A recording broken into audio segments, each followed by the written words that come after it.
Welcome, everyone. Welcome to the regular meeting of the East Bay Region Park District Board of Directors. Today is May 18th, and we are starting at 1:39. I apologize for the late start. We had a long closed session. So with that, Madam Clerk, can you please take a roll call? Thank you, President Rosario. Board Member Coffey? Present. Board Member Corbett? Here. Board Member Eccles? Present. Board Member Lane? Here. Board Member Waspy? Here. Board Member Wieskamp? Here. And President Rosario. Here. Thank you. Thank you. Staff present today, General Manager Landreth, District Counsel Carol Victor, Deputy General Manager Ana Alvarez, CFO AGM Deborah Ocker, AGM Chief Chiaburo, I believe is here, AGM Kelchner, AGM Johnson, AGM O'Connor. Additional staff, Eric Fuller, Lisa Georgian, Brian Holt, Ren Bates, Lance Breed, Alan Love, Alma Bombs, Jim Tallarico, Connie Swisher, Matthew James, Sydney Erickson, Oliver Hinosa, and both from PrimeGov. Thank you. Thank you. And I'm going to ask Director Waspy if you would like to lead the Pledge of Allegiance. Sure. Thank you. I pledge allegiance to the flag of the United States of America and to the and to the republic for which it stands, one nation, nation, under God, indivisible, with liberty with and liberty justice. and justice for all. for all, someday. Thank you very much.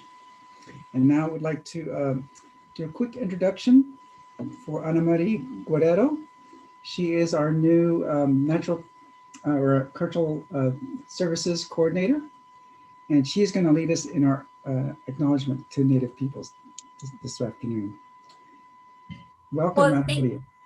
Hello, thank you so much for the warm welcome. I really appreciate it. We want to acknowledge that the East Bay Regional Park District headquarters borders the southern range of the ancestral territory of the Huichun Ohlone and the northern area of the ancestral territory of the Halkeen Ohlone. So with these words, we want to honor the people who once stewarded these lands and continue to help in stewarding them today. Thank you. Thank you and welcome. And then also want to let everyone know that we are going to acknowledge the passing of our dear colleague John Sutter at the end of today's meeting. So if you're welcome to join us at the end of the meeting for that. And so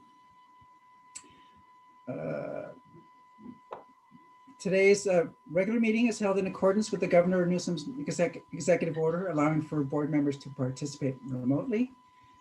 And we are also providing live audio and video streaming and have provided the public the opportunity to submit written comments and call in for public comments or an item on the staff report and to call in and leave a voice message.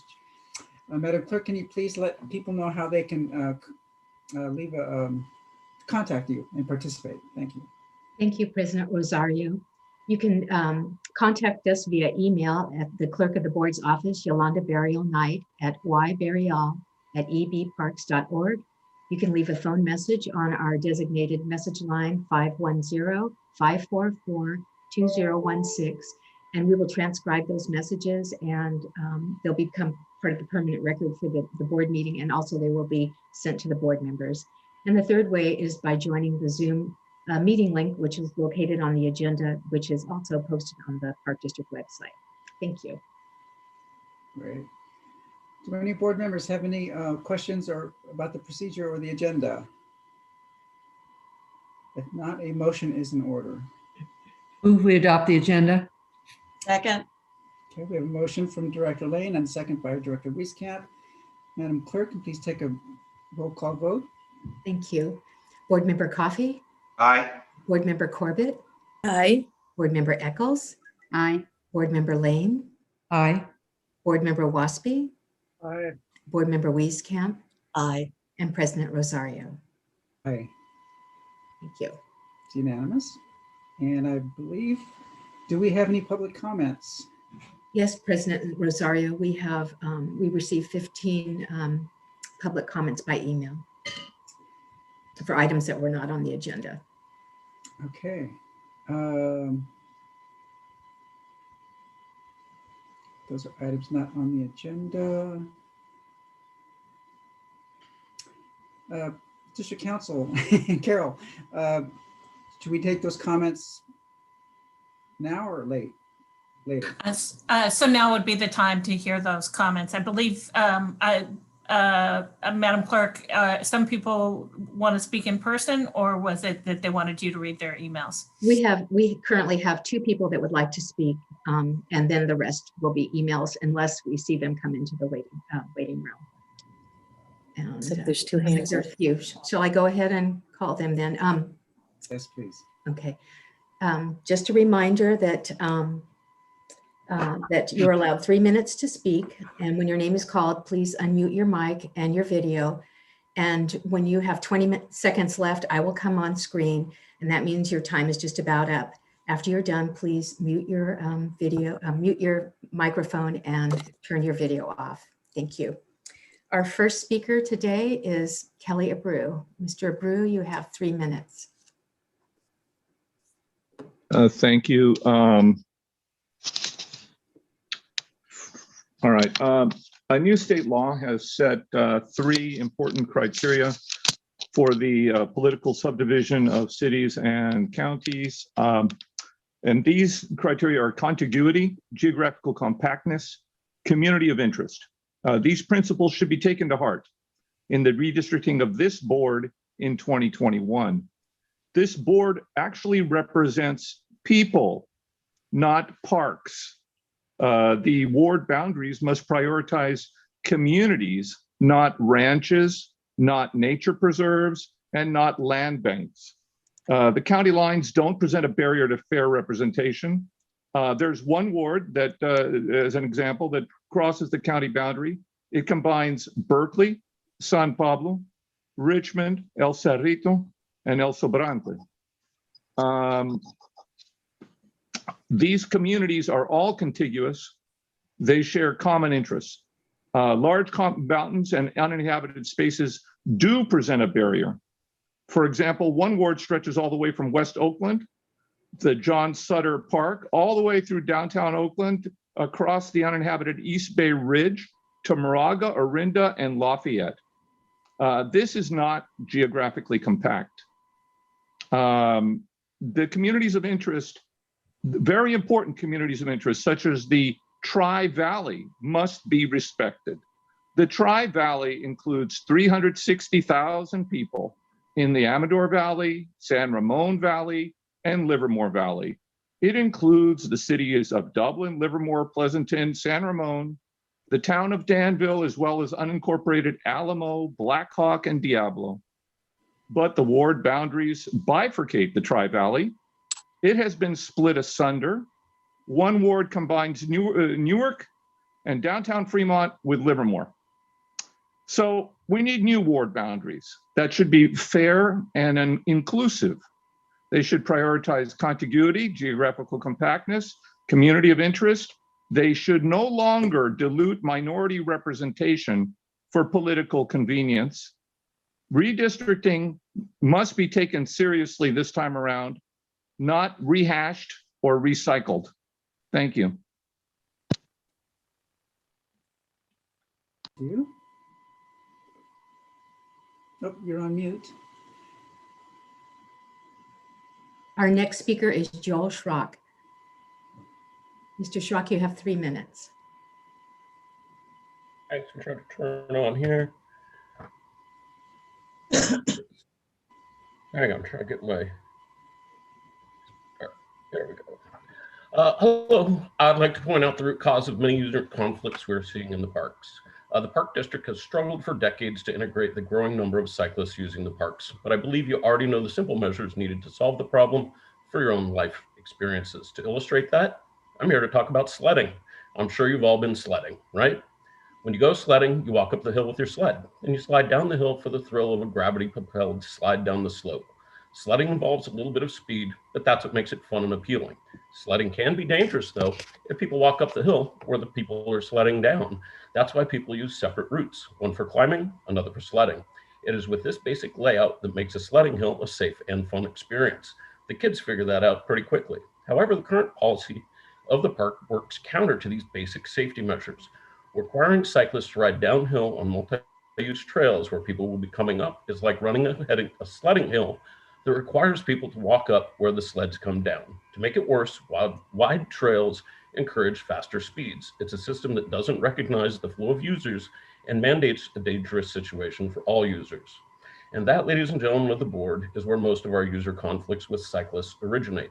The rules lack of trail access are rigged to create conflicts.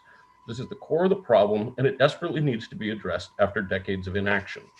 I understand the members of the board may not be interested in sledding at this stage in life, or riding bikes for that matter, but that doesn't mean the families in the communities the parks serve aren't deserving of a safe and fun experience that's inclusive of cycling as a way to help them utilize the parks to better their health. Some may also assert that sledding can be dangerous, and that's true to some extent. However, that's an important component that makes it appealing. The thrill of speed and the risk of danger, even if slight, are what force you to be mentally in the moment. And this is powerful from a mental health perspective. A fresh start. It reboots your brain, and it is why mountain biking is a powerful tool for balanced mental health. Some may think sledding isn't a social experience. Yes, it may be hard to talk while going downhill single file, but that time is brief. When you regroup at the bottom, you get to share your joy with one another on the way back up the hill. Some may still think that cyclists aren't a big enough group to be deserving of fair trail access. But why then do 60% of visitors to China Camp Park show up with mountain bikes each day, every weekend? It's because they're offered enjoyable trails to ride. With this in mind, are the current rules set up to favor other groups and deter cyclists from visiting East Bay Regional Parks? Because that sure seems to be the case, and it's time for this policy of favoritism to end. So here's a new perspective to view the chorus of pleas you're hearing from our park users. Stop mandating an unsafe experience for all park users by forcing bikes onto multi-use trails when everyone would prefer if they had some dedicated downhill trails. Increased enforcement and criminalizing cyclists for seeking a safer and more fun experience by riding bootleg trails away from other users doesn't address the core problem either. It just shows how desperate cyclists are for trail access and a better riding experience. Thank you. Thank you, Mr. Schrum, for your comments. Our next speaker is Chris Wickler. Sir, you have 3 minutes. Thank you very much, members of the board and staff. My name is Chris Wickler. I am a member of the DTCEB Bicycle Trails Council of the East Bay Board, and I am here to speak in favor of increasing access to narrow trails for mountain bikers. I want to just first say that we understand that the parks are a shared public resource, and that primarily we seek a better experience for people who ride bikes, hikers, equestrians, and all park users. The sort of goal of my participation today and my comments is to share that, we are a growing user group, one that, is strongly in favor of being a responsible trail user, but also having more access and getting to use the lands that we so cherish, that you steward. Mountain biking is desired by a significant number of park users and is a valid recreation activity for the East Bay Regional Parks District parks. Mountain biking access to narrow trails is disproportionately low, however, compared to the number of park users that are really seeking to use our parks for mountain biking on narrow trails. The addition of 13 miles of narrow trails since 1995 has been a slower pace than the increase in trail user groups who are on two wheels. As we look at the future, and there's many opportunities with land banks and other openings. Changes to narrow trails are needed not only in existing parks, but in those other spaces. As BTCEB, we stand ready to assist the district in identifying locations and providing support, whether it be with stewardship, doing, as in Oakland Parks, some of these sort of trail patrols and keeping, helping folks keep safe. And we stand ready to be a partner to aid in that effort. So I'll just in closing thank the district, thank the board members and staff for all that you do to make a beautiful opportunity for us to be outside. And we'll look forward to continuing this conversation in the future. Thank you so much. Thank you, Mr. Wickler. Mr. Nagel, Lawrence Nagel, do you have a public comment today? Okay. No, I do not. Thank you. Okay, thank you. Okay, at this time, we have some emails to read. But first, I want to say to the public, for public comments not on the agenda, board members and the executive team have received these following emails in their packets last night. Some are lengthy, so we will be reading them as far as we can go for 3 minutes. So we may not complete every email, but we will do our best to try. And at this point, Matthew James will read the bicycle emails. Thank you. Good afternoon. All right, I'll start with the first letter here. It says, "Dear members of the board and General Manager Landreth, on behalf of the Bicycle Trails Council of the East Bay, I'm writing to urge you to consider expanded access for off-road bicycle use in your parks. In order to make this a reality, it is important that you direct staff to engage with stakeholders related to trail use. I urge you to consult with staff to set goals and milestones for opening up, including legalizing where feasible, narrow trails within each of the district's major parks on an aggressive yet achievable schedule. I was encouraged by reports at your April board meeting that several board members had investigated expanding legal bike access at Briones Park. On the other hand, I was concerned by a board member's comment that the district needed to take a step back and take a 3,000-foot look at the bicycle use issue or something along those lines. As you all know, the mountain bike has been with us for decades now. I saw my first in 1984, and frankly, the district has not kept pace with the times. The time is now to take action. Whereas other open space park managers around the Bay and around the state have worked to accommodate bicycle use, the district has consistently drawn a line in the sand by allowing bicycles only on the existing dirt roads. We can point to many examples of both multi-use trail and user-specific trail management approaches throughout the United States, and in fact around the world, that have been successful. By delaying work, the district is now in a good position to learn from other land managers on what works and what does not. I also want to bring to your attention the exciting potential to expand access to Sibley Volcanic Regional Preserve by linking the park to the adjoining cities of Orinda and Moraga. The district recently acquired ranch land between Sibley and these two communities and is engaged in a major project to restore a riparian area at the Lower Wilcox staging area. However, despite the fact that the subject lands are connected by existing ranch roads to both communities, cyclists and hikers in those two towns are forced to drive all the way around via Highway 24 or Pinehurst Road to enter the park. Opening up eastern access to Sibley would allow car-free access to not just Sibley, but also the adjacent areas of Redwood and EB Mud watershed lands. The district should endeavor to encourage and provide for car-free access to its parks. Thank you for your leadership. Sincerely, Tom Gansdeberry, at-large board member. Our next letter comes from Ryan It says, "Hi, I'm a resident of Dublin and have a strong passion for mountain biking. I believe that we should have more dedicated mountain bike trails in all of our wonderful East Bay parks. Thank you for listening." Our next letter comes from Brian Gong. It says, "Hello, I'm a resident of Livermore and a mountain bike enthusiast. I would like to voice my opinion for continued trail access and development in the East Bay Park system. Furthermore, I believe dedicated biking trails and one-way directional biking trails would be mutually beneficial for all those that use our amazing parks. Thank you for your consideration." Our next letter comes from James Zachary. It says, "Hello, East Bay Parks. As a daily park user running and cycling, I just wanted to express my support for dedicated bike trails so the park is safer and more welcoming for all users. There is more than enough space in our 124,909 acres of land and 1,330 miles of trails for a few dedicated single track and downhill mountain bike options. I dream of the day I can enjoy the trails guilt-free with my kids on our bikes and not feel like we are breaking the law. Please support this large and ever-growing user group by giving them a handful of dedicated trails. The parks are for everybody, even mountain bikers. #trails for all." Our next letter comes from Susan Burquart Brown. Sorry, I'm sure I butchered that.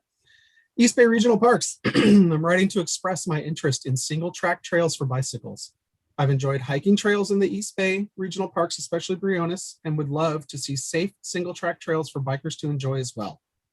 Also, I'm a senior and I am also interested myself in riding single track trails on my new electric bike. This would create safe trails in our regional parks separate from each other. Hikers have their trails, bicyclists deserve to have their own trails as well. Thank you for your consideration.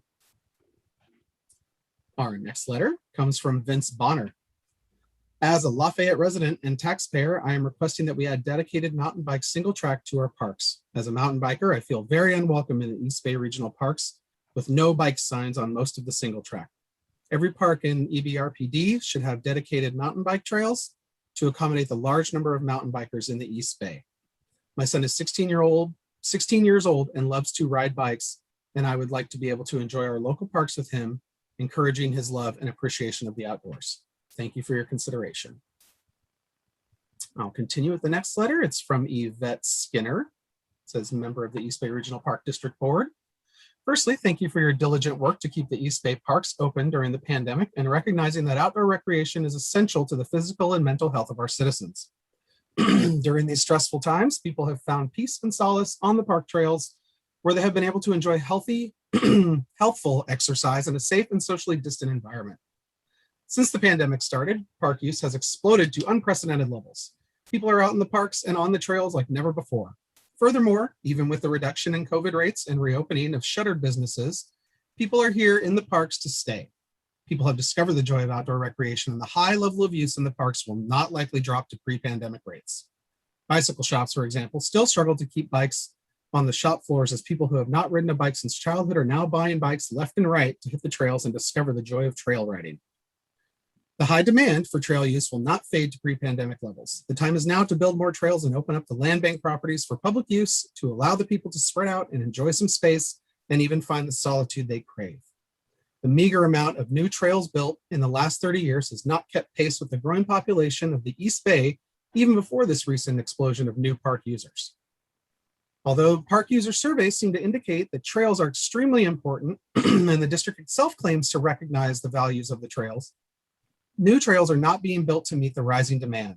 Furthermore, much of the so-called trails available to park users consist of steep, rutted fire roads that were built for motorized vehicles and fire abatement, not purpose-built recreational trails built for people. Off-road cyclists are among the fastest growing park user group, not only the traditional mountain bikers, but also new forms of off-road cycling such as gravel bike riding. Gravel bicycles look similar to road bikes, but have been modified to be ridden on the natural surface trails. And they are among the fastest growing segment of bicycles in bicycle sales. The need for off-road cyclists in the park has not been met. Continuing to regulate off-road cyclists to wide, steep fire roads does not provide satisfactory park user experience. My request for the board members is to respond to the explosive demand for trail use. Build more trails within the park with user experience in mind. Narrow with trails with a gradual grade, which provide an intimate immersion in nature. Open the land banks to public use. The John Muir Land Trust, for example, acquired its Almond Ranch property in 2019, and by 2020, not only was the land open to the public, but new trails were built as well. Narrow with multi-use and purpose-built for recreation. The EBRPD has vastly more resources than these smaller land managers, and yet land banks remain closed for decades. Build more trails, open the land banks, give us room to roam. Respectfully, Yvette Skinner. We have just a few more of these. Our next comment comes from Hassan Ali. It says, as a San Ramon resident, I am requesting we add dedicated E-MTB and MTB single tracks to our parks. As a mountain biker, I feel very unwelcome in the East Bay parks with no bike signs on 95% of the single track. Riding bikes on fire roads is like hiking on the shoulder of main roads. It completely misses the point and is not what the hobby is all about. Every park in the East Bay Regional Park District should have a dedicated mountain bike trail to accommodate the large number of mountain bikers in the East Bay. Doing so will keep biker, hiker, and equestrian conflicts to a minimum and lead to a safer experience for all. My son is 13 years old and rides bikes, and I would love to be able to enjoy our local parks with him whilst encouraging his love and appreciation of the outdoors. Thank you for your consideration. Moving along here. Let's see, our next letter comes from Jamul Starkey. It reads, East Bay Regional Park District Board of Directors. Thank you for the opportunity to provide my comments on the East Bay Regional Park District trail use. Today, I'm writing to indicate my support for opening and enhancing narrow multi-use trails for use by mountain bikers. Being a Bay Area resident for nearly 25 years, I am still amazed at the vast and seemingly ever-increasing holdings of the East Bay Regional Park District. Yet, there is no concerted push to provide substantive narrow multi-use biking legal trails. I find it shocking, if not appalling, that since 1995, the district has only managed to add 13 miles of narrow trails. As a father of three children in Berkeley, I see riding in parkland as an excellent way to maintain personal fitness while at the same time exposing my children to the wonder and beauty of nature. Unfortunately, the lack of legal narrow trails oftentimes forces our family to traverse steep, exposed, dusty, slippery, and rutted fire roads, which are just not fun or safe to ride. There are a myriad of examples of park systems that have successfully implemented narrow multi-use trails throughout the Bay Area. Parks that readily come to mind are China Camp in Marin, Camp Tamarancho in Marin, Joaquin Miller in Oakland, Fernandez Ranch in Martinez, and Rockville Hills in Fairfield. What do all of these parks have in common? None are local to Berkeley. To enjoy any of them, my family has to get in the car and ride 20 minutes at a minimum, and usually closer to 45 to 60 minutes one way. Where are the narrow multi-use trails in the East Bay Regional Park District's crown jewel, Tilden Park? How about at Redwood Park? Anthony Chabot? There are either none or a random one or two trails, but to get to any of them, if there are any, there's a smattering of either gravel-based, rocky, sandy, and most certainly steep, rutted fire roads. There are many trails in Tilden and even the adjacent Wildcat Park that could be easily incorporated into bike legal narrow trails. Same goes for just about any other park in the district, to be honest. I understand that parks are a shared public resource. I am all for a better experience for all trail users, hikers and equestrians alike. But you have to admit that mountain biking is the least served trail user group district-wide without question. Mountain bike access is desired by a significant number of park users. Why does the district choose to ignore folks like me? The district can do better and it must do better. Thank you for your time. Respectfully, Jamul Starkey. And I have one more. It's a shorter one. This one comes from Juan Lubumfasil. I'm sure I'm butchering that name as well. As an East Bay resident, I am requesting that we add dedicated MTB single tracks to our parks. Seeing no bike signs on 95% of the trails makes me feel very unwelcome in the parks my taxes help fund. The only places I am legally allowed to ride my mountain bike are on fire roads, which is the MTB equivalent to hiking on the sidewalk of streets. Every park in the district should have a dedicated mountain bike trail to accommodate the large number of mountain bikers in the East Bay, and that number is continually growing. I believe dedicated biking trails would be mutually beneficial to all trail users, not just mountain bikers. This would ultimately reduce biker, hiker, and equestrian conflicts to a minimum and lead to a safer experience. Thank you for your consideration. Thank you, Matthew. And now it's my turn. I have a few emails to read as well. Here we go. This first one is from Cecilia Thies. For months, I've been working hard to collect documents since at that time I could only bring a lawsuit against the park for the emotional pain I've endured as a direct result of the lies. I've actually got enough proof for that, but it won't give me the answers I want. I want the park to publicly state they are wrong. I want a real investigation. I want to know that that an employee is fired. I also want the killing of cats to be something that is overseen by the city laws and not by some made-up agenda that was created by the Audubon Society and biologists with a cat-hating agenda. No one, and I mean no one, has worked harder to bring the truth out about what has happened since 1998, when you assured the public that you would work with volunteers to get cats out of the parks. At some point, I believe it was 2005, when presumably Some gulls took out a colony of endangered bird eggs. You explored predatory management with USDA, and you were gifted some pretty nice properties.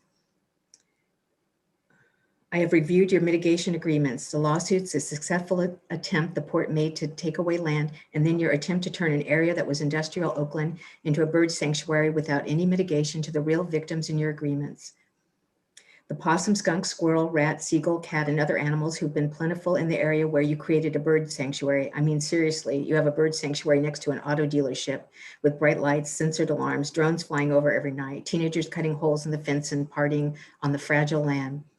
Before the airport took the area away, the birds had a place that was safe. They were safe from skunks. Now I read 96 killed in one season. What is wrong with you people? You need a complete overhaul. Many of you refuse to consider that there are smarter ways to protect birds without killing everything around. Maybe some of you should step down because your thinking memory isn't capable of compassionate change. The USDA is a brutal killing machine and you know it. You get the reports. How in God's name can you look at the public and tell people my cats had to be killed as a last result when you had contracted killers trapping cats in Hayward and then shooting them in the traps? How on earth do you plan to explain that to people? You called cats feral animals when you knew darn well it was that I pulled two stray cats out of the MLK area where my cats were killed just a few nights ago.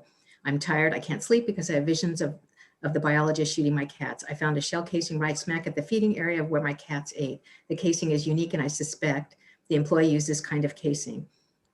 It sure wasn't in the ammo documents you submitted to me. It is a casing for someone who worries about metal in a marsh. And there's more, but that's my 3-minute limit.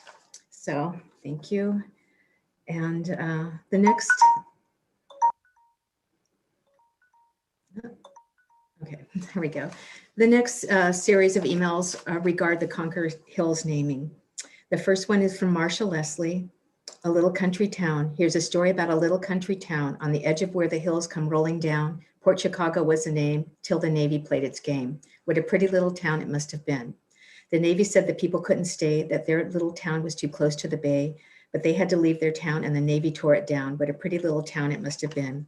People have resided there for years, through thick and thin and happiness and tears. They all had to depart, but they left behind their broken hearts. What a pretty little town it must have been. That school in Legion Hall stands there still, and that little church is still there on the hill, but there's no children to teach, nor a congregation there to preach. What a pretty town it must have been. Port Chicago is gone forevermore. It will never be the way it was before, but people who pass through it say to the people who once knew it, what a pretty little town it must have been. Written by Tom Gott.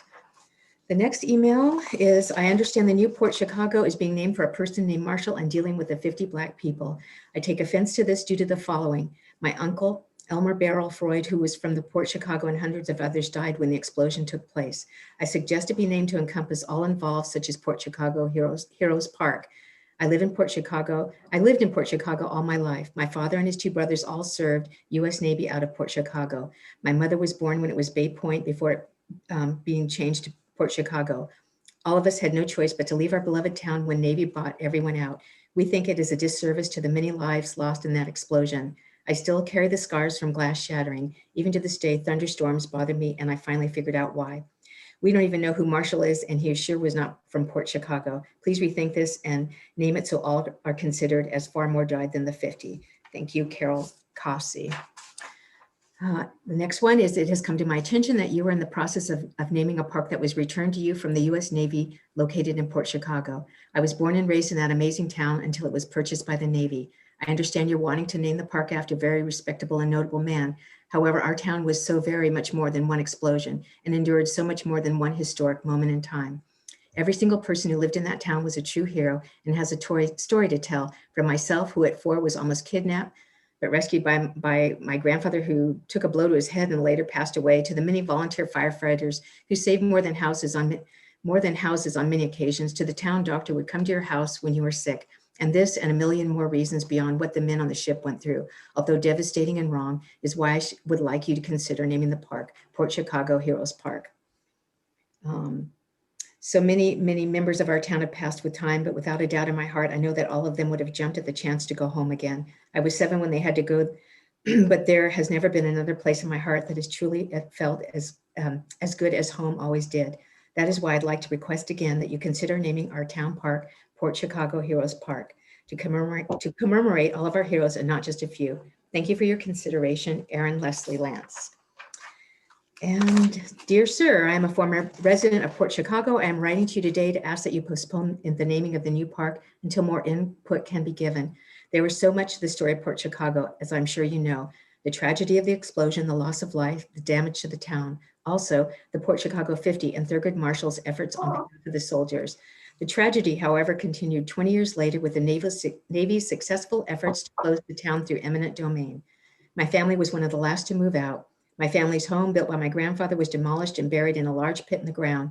My childhood was forever marked by the soldiers patrolling the streets, the looting through vacant homes, and loss of childhood friends. Our part of the tragedy should be included in the naming of the park. I think that something like Port Chicago's Heroes would be more appropriate. I'm not asking to take away from the Port Chicago 50 and their struggles. I just think that the entire story should be memorialized. Thank you for your time, Mari Nist. And two more. To whom it may concern, a large community of Concord residents, many Port Chicago natives and descendants would like to express our disapproval of the suggested name of Thurgood Marshall Park for our new park in the Concord Hills. With all due respect to the great Supreme Court judge and the 50 courageous Black soldiers, we do not feel this name has a representative title of our home and history. Many of our families experienced the explosion and subsequently became the diaspora of the Navy's decision to buy the town of Port Chicago. My grandmother's cousin was one of the sailors blown to bits on the ships that night. The 50 Black sailors and their story is part of the great civil rights story of our nation, and one that every child should know, but is taken over the larger story of the town, its people, their terror and loss. Over 200 sailors died that night.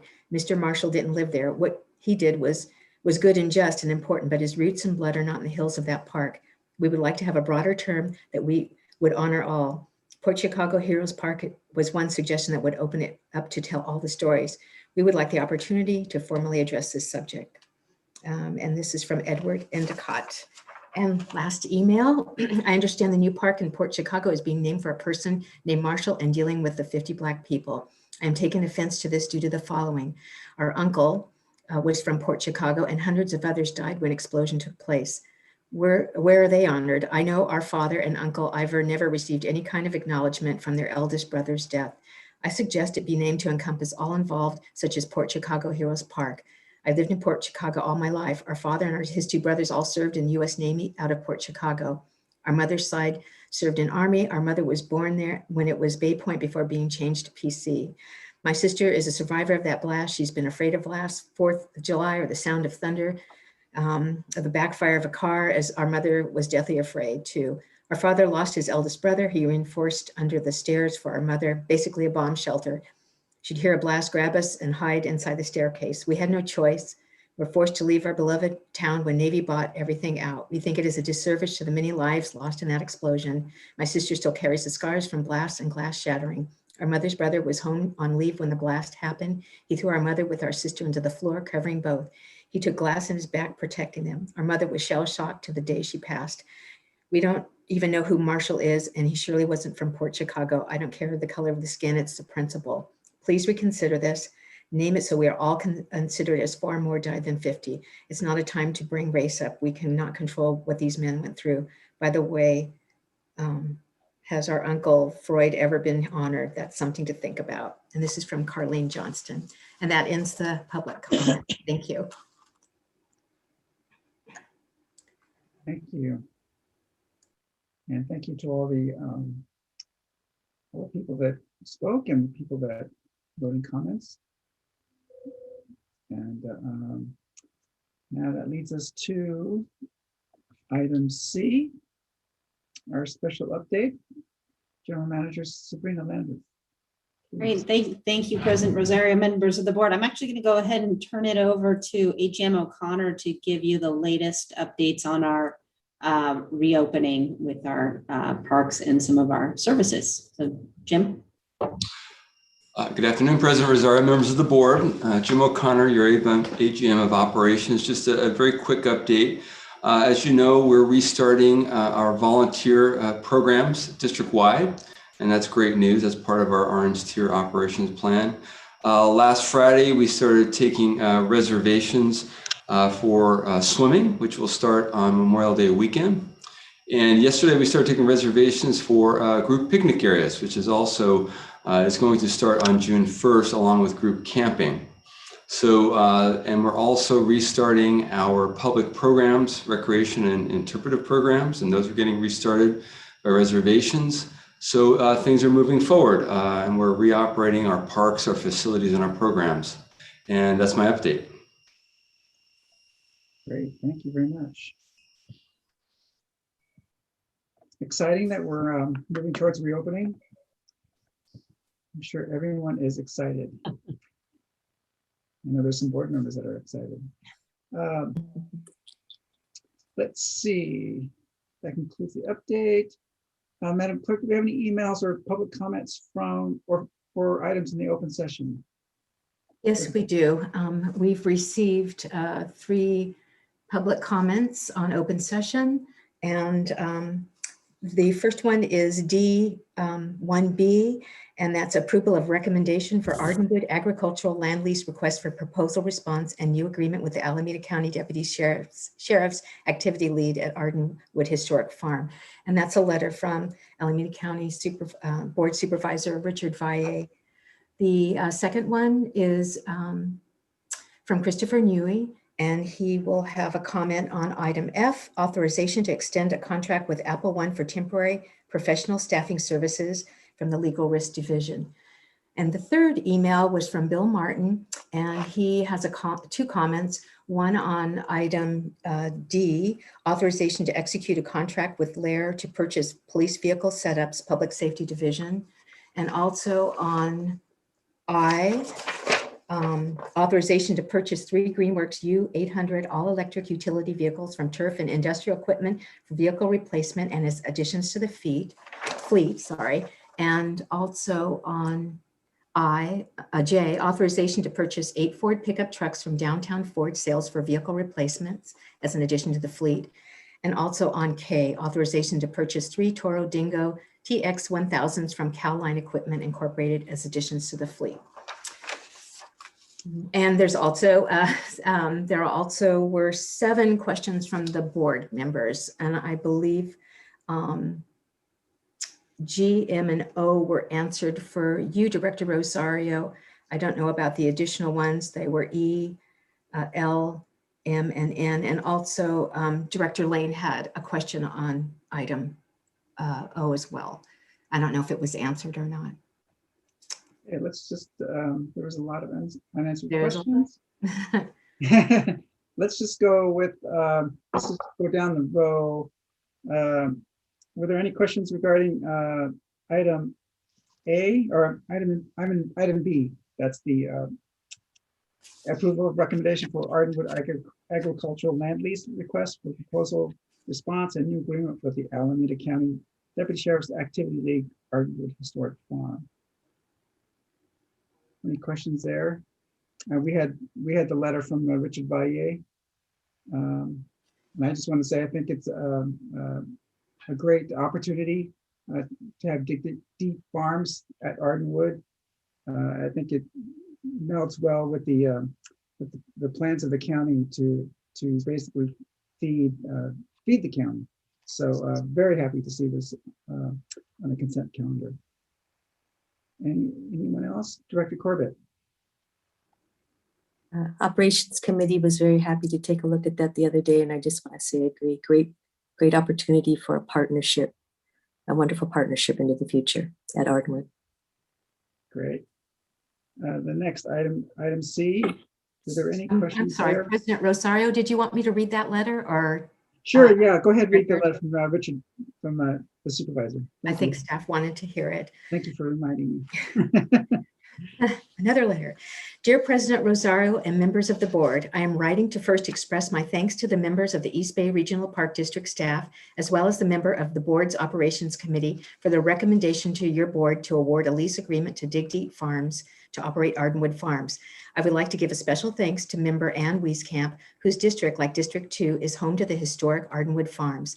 I enthusiastically express my support for this recommendation and Dig Deep Farms' proposal to lease the agricultural lands at Ardenwood Farms. DDF and its parent nonprofit, the Alameda County Deputy Sheriff's Activities League, have been an innovation lab working with many county agencies and philanthropic organizations to expand their food as medicine program for low-income families, which provides produce and prepared meal delivery for food insecure households. Alameda County has invested in and partnered with DDF and numerous stakeholders to strengthen the local food system, increase food security, and provide training and employment to disadvantaged residents throughout Alameda County by building local capacity to harvest, process, and distribute fresh and sustainable specialty crops. Under DDF's stewardship, Ardenwood's land will be protected and preserved with the values of earth care, people care, and fair share. Dig Deep Farms uses traditional farming methods and applies years of certified organic farming experience to work harmoniously with the land, minimizing waste and maximizing nutrient-rich soil and produce. DDF's proposal strategically aligns with the county's goals, providing creative and local solutions to long-term challenges of food insecurity and employment opportunities for disadvantaged residents. Since 2012, it has been a vision for DDF and District 2 to expand their innovative programs into Southern Alameda County. With the East Bay Regional Park District land lease agreement, the upcoming farming operation partnership with Masonic Homes of Union City, DDF has the potential to be truly transformational for the residents we serve. I sincerely thank you for your consideration and encourage your approval of this agreement. Thank you, Richard Valle, District 2, Alameda County Board of Supervisors. Thank you. Thank you. And then any board questions on item D? I think that was part of Mr. Martin's. Why don't we read his email? We can close off D, I, J, and K. Okay. Do you want me to go ahead and Yes, read? go ahead and read this. Okay. So this is from Mr. Martin, and this is on agenda item D1D. I do not support the purchase of additional equipment for the East Bay Regional Park District. EBRDP police staff have recently been misallocating resources in order to enforce East Bay Regional Park District's policy instead of preventing crime. They have been spending time patrolling trails on motorcycle in order to ticket mountain bikers while cyclists are robbed on Grizzly Peak Boulevard, adjacent to their jurisdiction, sometimes on the same day. And while vehicle break-ins are widespread at trailheads throughout East Bay Regional Park District, even in broad daylight. This poor prioritization due to board policy suggests that the police force does not require additional resources.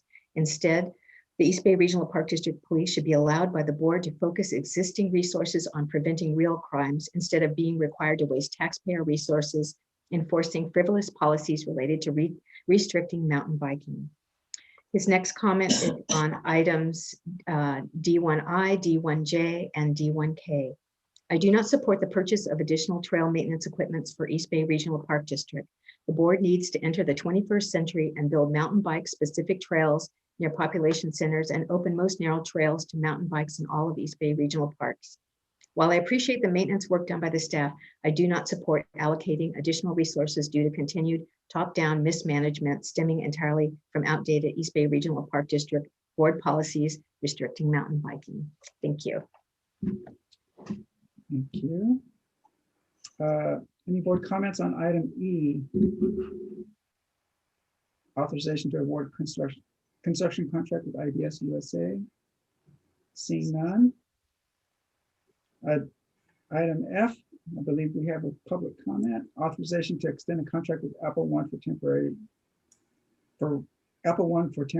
professional staffing services. Yes, we do. Chris Newey, you have 3 minutes. Thank you. Thank you.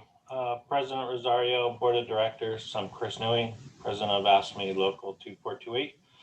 I'm here today to speak to you about consent calendar item F, the extension of the Apple One contract. AFSCME Local 2428 opposes the execution of this contract for several reasons. AFSCME leadership has noticed a pattern of misclassifying positions as confidential over the years in the Park District. These positions do not participate in labor negotiations nor significantly support labor relations. We believe that these positions are being classified incorrectly and are performing the work that normally would be done by AFSCME represented employees. We believe this position in particular, as being classified as a management analyst, is unnecessary, and the work could be done by an administrative analyst. We were provided a list of duties that this position would be performing, and we believe they much align with the administrative analyst job description and the history of what the administrative analysts have been doing in the Park District for a while now. The reasons why this is important, because misclassifying positions as confidential arose from ASME Local 2428's potential membership and our ability to represent specific types of work effectively. This is similar to our objection to the ever-expanding use of contracts that do ASME labor, such as the paving contract that you'll be voting on later on today. It is also important because it means the Park District is overpaying for labor and contracts with taxpayer dollars. For these reasons, ASME Local 2428 urges the Board of Directors to vote no on the extension of this contract. Thank you. Thank you. Thank you, Chris. I believe there's a board comment on item G. No? I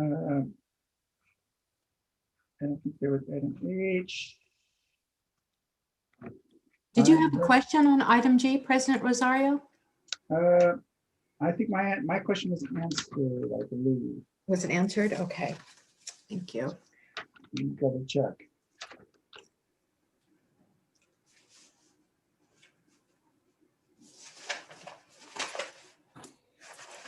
Yes. And J and K. Who else had? Was there any board questions on M? I think there was one. I think Director Lane, you had a question on item M? Or did you have that answered?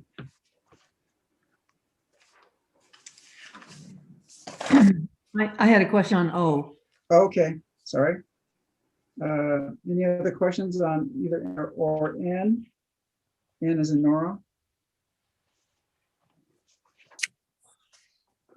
Okay. And then now we go to Beverly. Director Lane, your item O.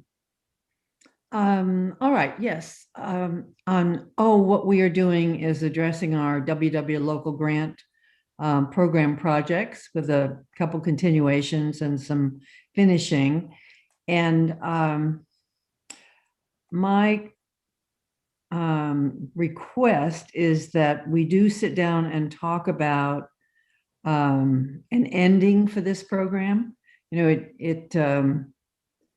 it began with WW in 2008, and we are, you know, well past the 10-year period. And our goal was to provide local grants as a first part of our bond program.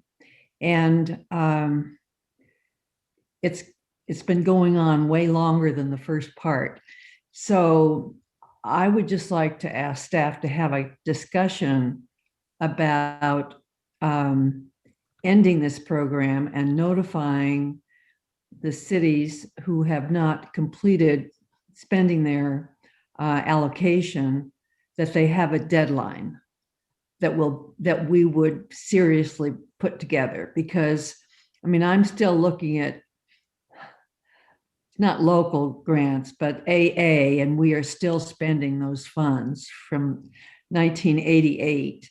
And so I'd like to see a conclusion to these and at least have a indication you've discussed that.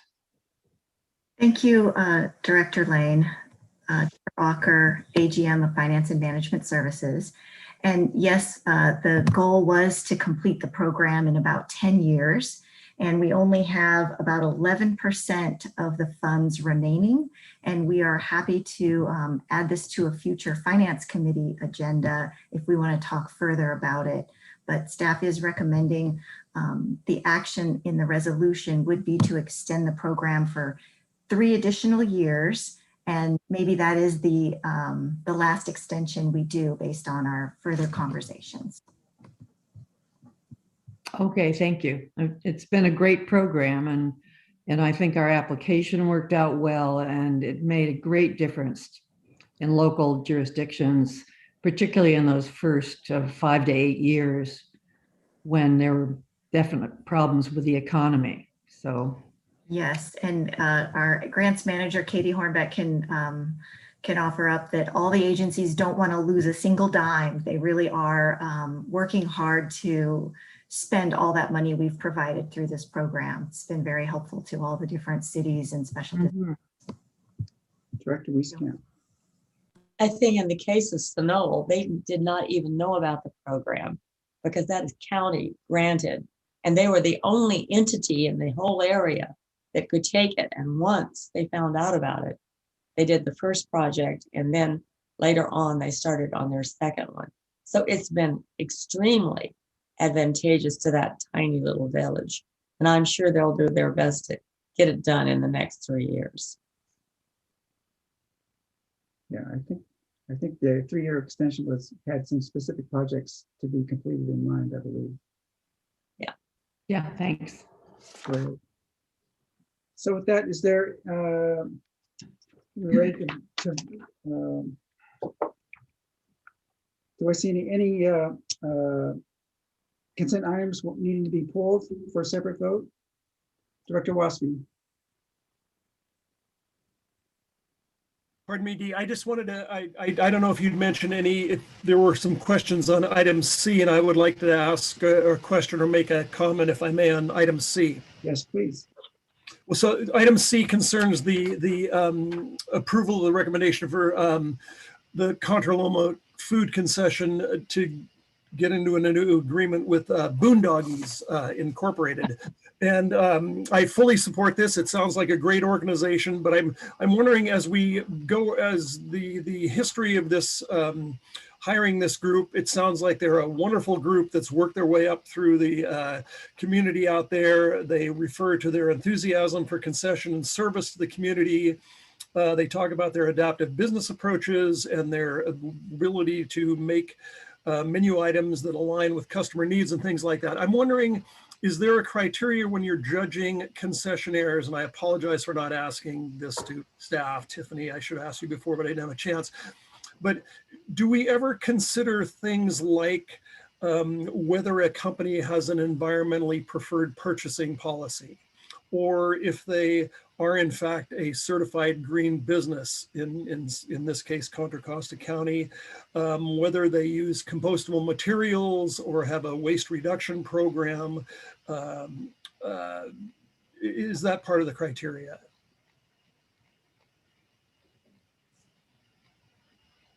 AGM O'Connor, would you like me to respond? Yes, Tiffany, that'd be great.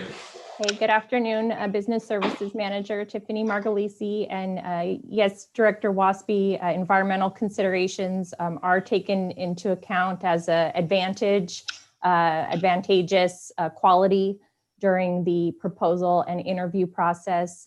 And we did discuss with Boondoggies this area of waste reduction and recycling and composting.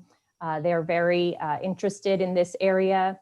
They have good approaches in terms of just reducing the amount of material they use at the base. So they have very low impact serving methods where you just serve, like, say, with a small piece of aluminum foil rather than like a big tray.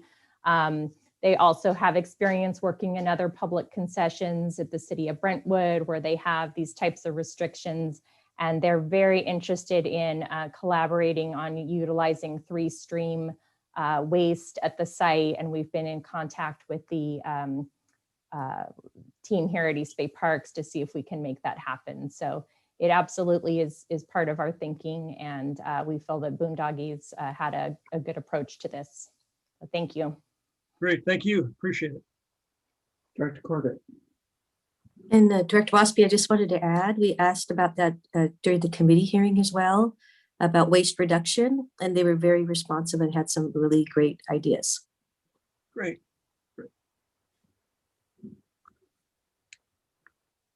Okay, any further discussion on any of the items on the consent calendar? Todd? Seeing none, I believe a motion is in order. So moved. Moved by Director Corbett. Is there a second? Second. Director Wieskamp. Madam Clerk, please take a roll call vote. Thank you. President Rosario. Board Member Coffey? Aye. Board Member Corbett? Aye. Board Member Eccles? Aye. Board Member Lane? Aye. Board Member Waspy? Aye. Board Member Wieskamp? Aye. And President Rosario. Aye. Thank you. Okay, with that, it is. How's everybody doing? We could take, anybody want a short break, or should we go forward? How about 5 minutes? Just to 5 stand minutes? up and walk Yeah, around. that'd be good. Just wiggle. Yeah, Thank you. we've had a long session already. So let's take a 5-minute break if we may. Thank And you. then, and we'll get the stretch and I get to refresh my teeth. We'll be back shortly.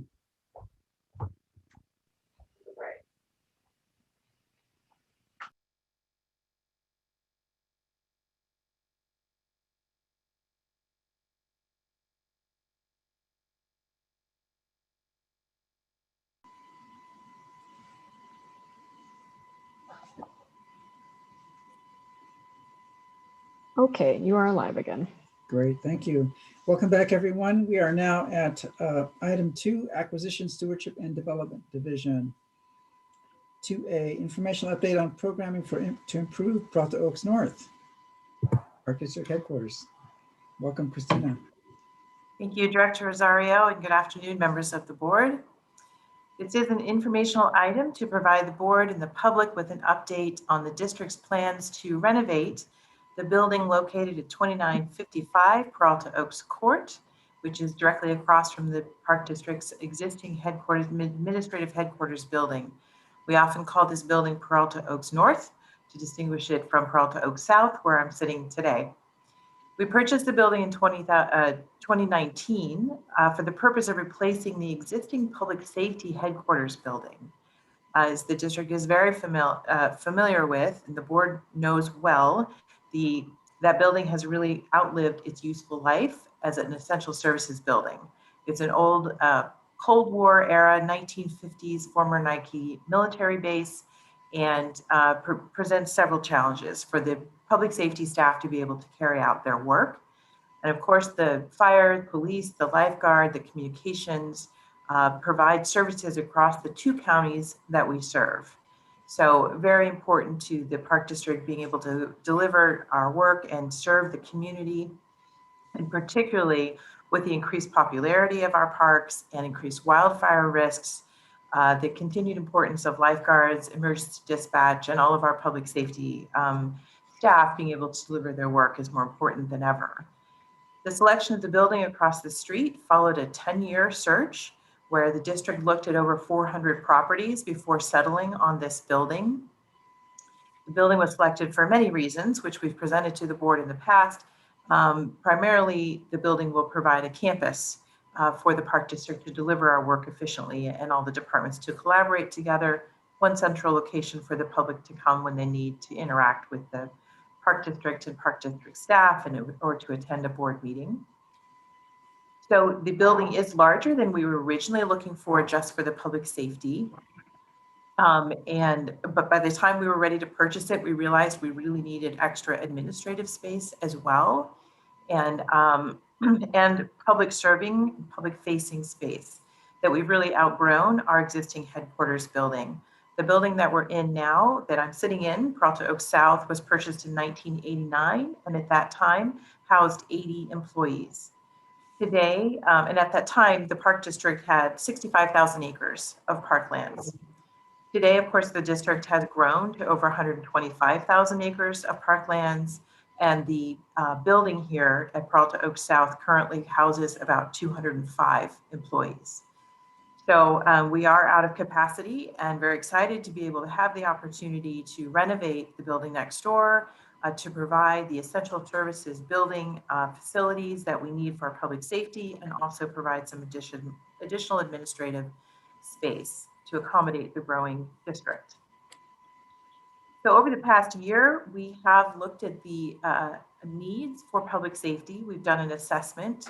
We brought in an architect that came before the board and a design team of consultants who are experts in public safety buildings. And they have done extensive interviews and conversation with our public safety staff and brought their own expertise about what is standard in the field. So what do public safety buildings that are built to today's standards include? And we've put all that information together to develop a needs assessment, public safety needs assessment, which really just tells us what is the square footage to accommodate all of the functions that are going to be required to provide a modern public safety building. As part of that assessment, and we'll give you an update today, we also looked at our current boardroom. How is it functioning? What might we need to accommodate public meetings in the future in terms of technology changes and also capacity for the boardroom, as interest in the district is just continuing to grow. So we have an update for you on that. And then we also looked at the sustainability of the building. We're very early days. We have not even done conceptual planning, but the standard of sustainability that we choose needs to be selected early on so that all of the designs can incorporate those requirements. So I'm going to turn it over to Lisa Gorgian, our Chief of Design and Construction, who will give us an update. Again, this is an informational item. There's no action for the board to take. We just wanted to provide you an update on where we are in the process.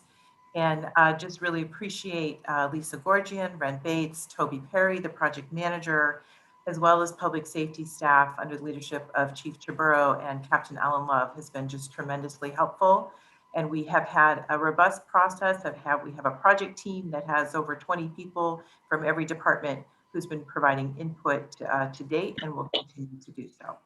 So with that, I'm going to turn it over to Lisa Gorgian. Thanks. Thank you, Christina.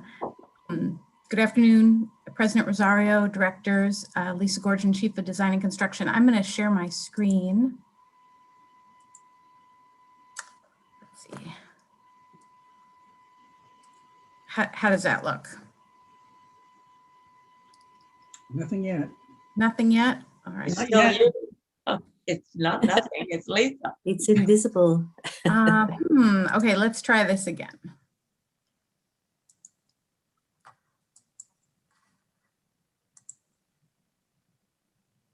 Better? Okay. Yay. Perfect. Like that. Wonderful.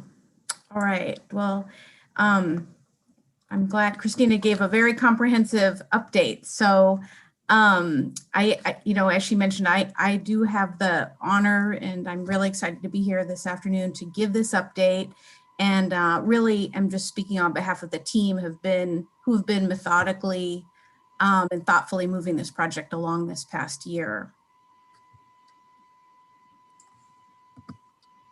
So here's just a quick timeline. I think as you all remember, we hired Shaw Kawasaki Architects last year with the firm MWL on their team to specifically provide expertise on public safety building design to really help us look at a comprehensive renovation for this building.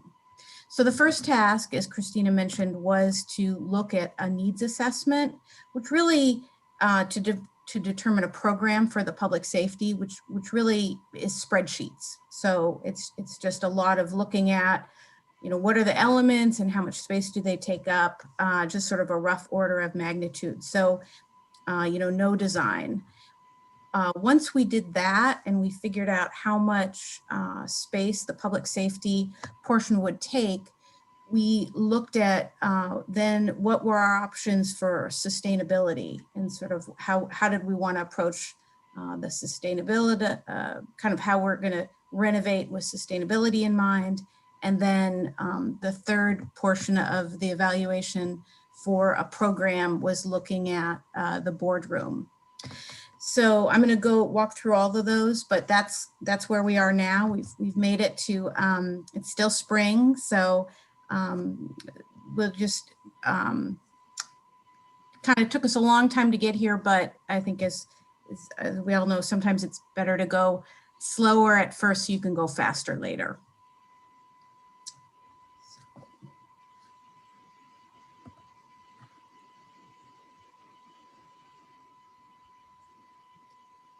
So the proposed program kind of is broken up into these different parts. So it's a 65,000 square foot building, and the program for public safety really identified about 45,000 square feet for the public safety program. And that equals about 70% of the total space. And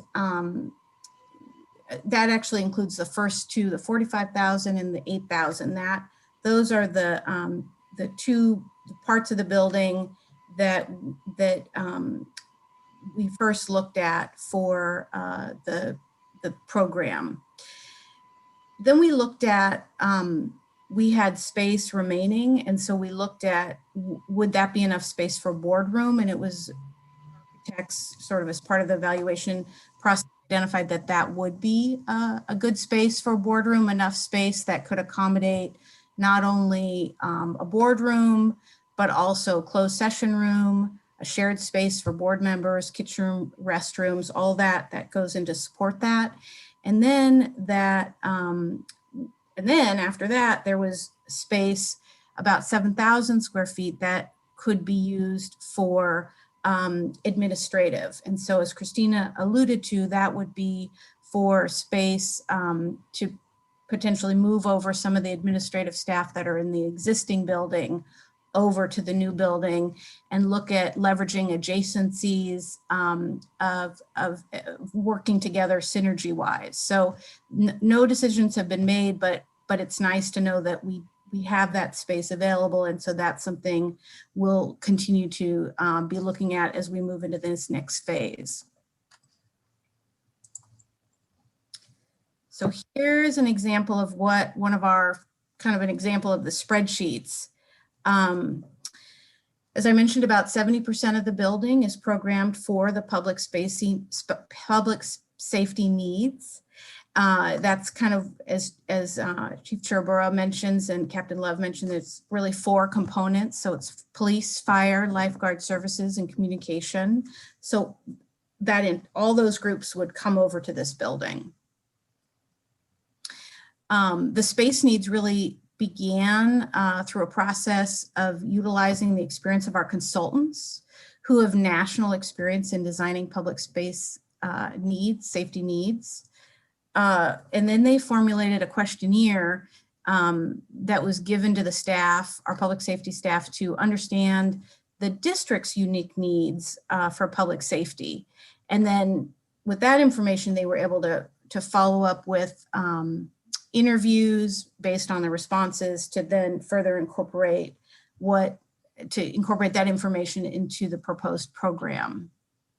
So the space assessments really utilized standardized space sizes for all of the components of the building, and that included not only the offices, but the conference room, the interview rooms, etc. I do want to point out that we did look at really emphasizing that this was a space assessment on needs, not wants, and that the projected space was really looking at anticipating the spatial needs through 2040. And that was based on what the anticipated staff size would be, not looking at just a year-by-year percentage increase. So, you know, that's something we really verified with finance, with Deb Ocker, in terms of looking at the pipeline and looking at how new FTE were planned to come on board. And so that's where that comes from. So as we mentioned earlier, at the offset, one of the things we wanted to consider when looking at the renovation program was whether it would make sense to move the boardroom, the existing boardroom, into this new building. So we had our architects conduct an evaluation of our existing boardroom to consider whether the current room or sort of the boardroom and closed session room really meet the district's needs, and whether a boardroom in the new building could better meet our needs. So this is kind of just that list of what we were looking at. And after conducting an evaluation and considering those criteria, the consultants, and then in talking with the team and the leadership team, really recommend moving the boardroom to the new building will better serve the district. It's a good use of this renovation to include the boardroom and the supporting functions. So as the next step, we'll be looking for input as we refine the program and to begin to develop some concept plans that we'll be bringing back. We think that will be very fun. So the last piece I wanted to talk about was a sustainability approach. So as I mentioned, we're so lucky because Shaw Kawasaki, they are a leader in sustainable architecture. And so we know that this is really dear to the district, that an environmental ethic guides all of the district activities, you know, as memorialized most recently in 2018 as the board, in the board resolution's commitment to sustainability. So again, as Christina mentioned, it's really important to identify what our sustainability approach will be from the beginning, because how we design and what we do during the design process feeds into the meeting the criteria for these different sustainable approaches. So what you do during the design phase, you know, that's considered, that's one of the criteria that gets evaluated in the lead process. So that was why we wanted to identify that at the beginning.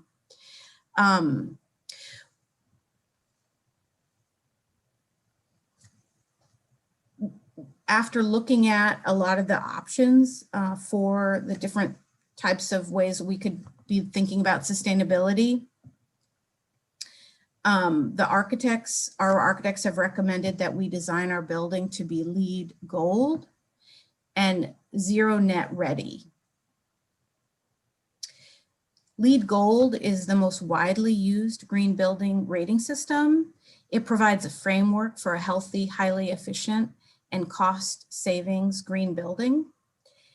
And Zero Net Energy Ready is what we will design so the building, such that the energy demand from the building could be offset with renewable power from photovoltaics. And there's a line, we kind of considered some other options, but in talking with the architects, those were discounted, and the recommendation for the LEED Gold was what was presented and then what we're now presenting here. So, and then on this slide, you can see that there are some detailed descriptions of some of the benefits of developing for LEED Gold building. I'm not going to read through them all, but you know, these are all things that certainly where we live in California, and nationally contributing to sustainable development. These all, I think, resonate with the district in how, in terms of advancing our environmental ethic. All right, so this is our last slide. So, and then we have time for Kristen. So I'll turn it back to Christina. But I have a yellow star where we are today and just looking forward. And so following our meeting today, we'll begin the development of our concept plans, and it should take us about a year to refine them, or through the end of the year. And we anticipate coming back to the board to go over those. Once we finalized our concept, we'll be moving forward with the design development drawings and permitting, and then working with finance to secure funding, which includes developing a finance plan. In some preliminary conversations with finance, we think that would probably take the form of a promissory note or promissory notes, but certainly I know Deborah's on the call. She's here, so she can certainly elaborate a little bit more on that. And then our goal is to wrap up the design, to be able to go out to bid in 2023. And we think that construction would take probably between 12 and 18 months. So we always learn more, things become more certain the further along we are in a process, but this is what our anticipated schedule looks like at this time. So with that, I'm going to turn it back to Christina and I'll stop sharing.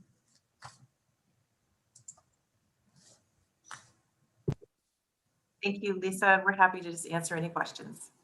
Great. I'll entertain questions from the board. Excuse me, losing my voice here. Questions from the board. Director Corbett. I don't have a question, but I just want to say I'm thrilled to see the lead recommendation and the zero net energy. Thank you. Really great. Yay. Thank you, Director Corbett. And from staff, we just want to thank the board for their clear indications early on about the importance of the sustainability of this building. So thank you for that direction. There's any other questions or comments? Director Coffey and Director Lane. A sort of related question, but it's quite a while until we have new board facilities over in that building.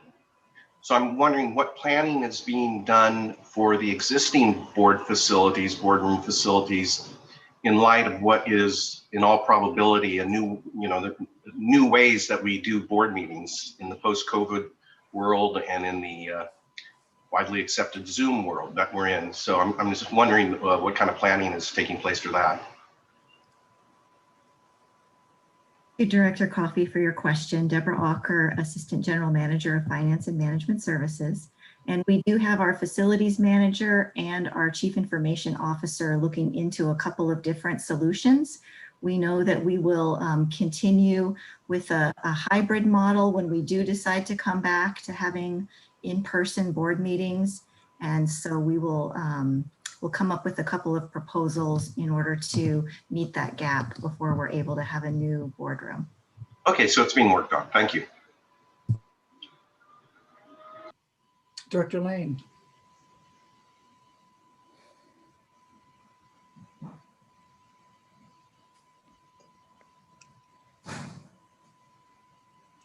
She's having trouble unmuting herself. There she is. Oh, I disappeared into another message. So I also have a question about plans to come back in person after last year's experience. So when we are talking about administrative spaces, that's for offices, I would say, primarily. Are we planning for a different kind of office configuration, as in shared offices which would include looking at both of our Peralta Oaks buildings.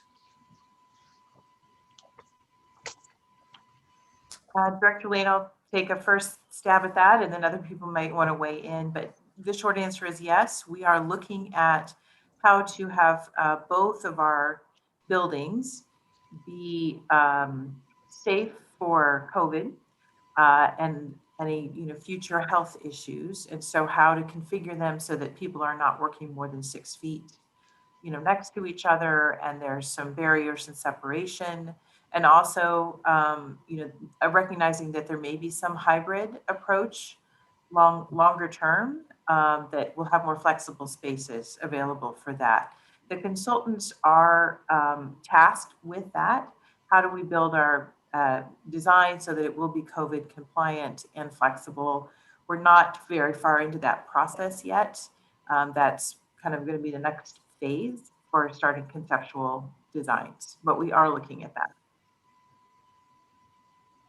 Okay, and then I'm just wondering what's wrong with the current board configuration. Thank you for the question, Director Lane. And I think Lisa had a slide that had a list of 10 or so criteria that we went through. And so Lisa, do you want to just walk through those again? Thank you.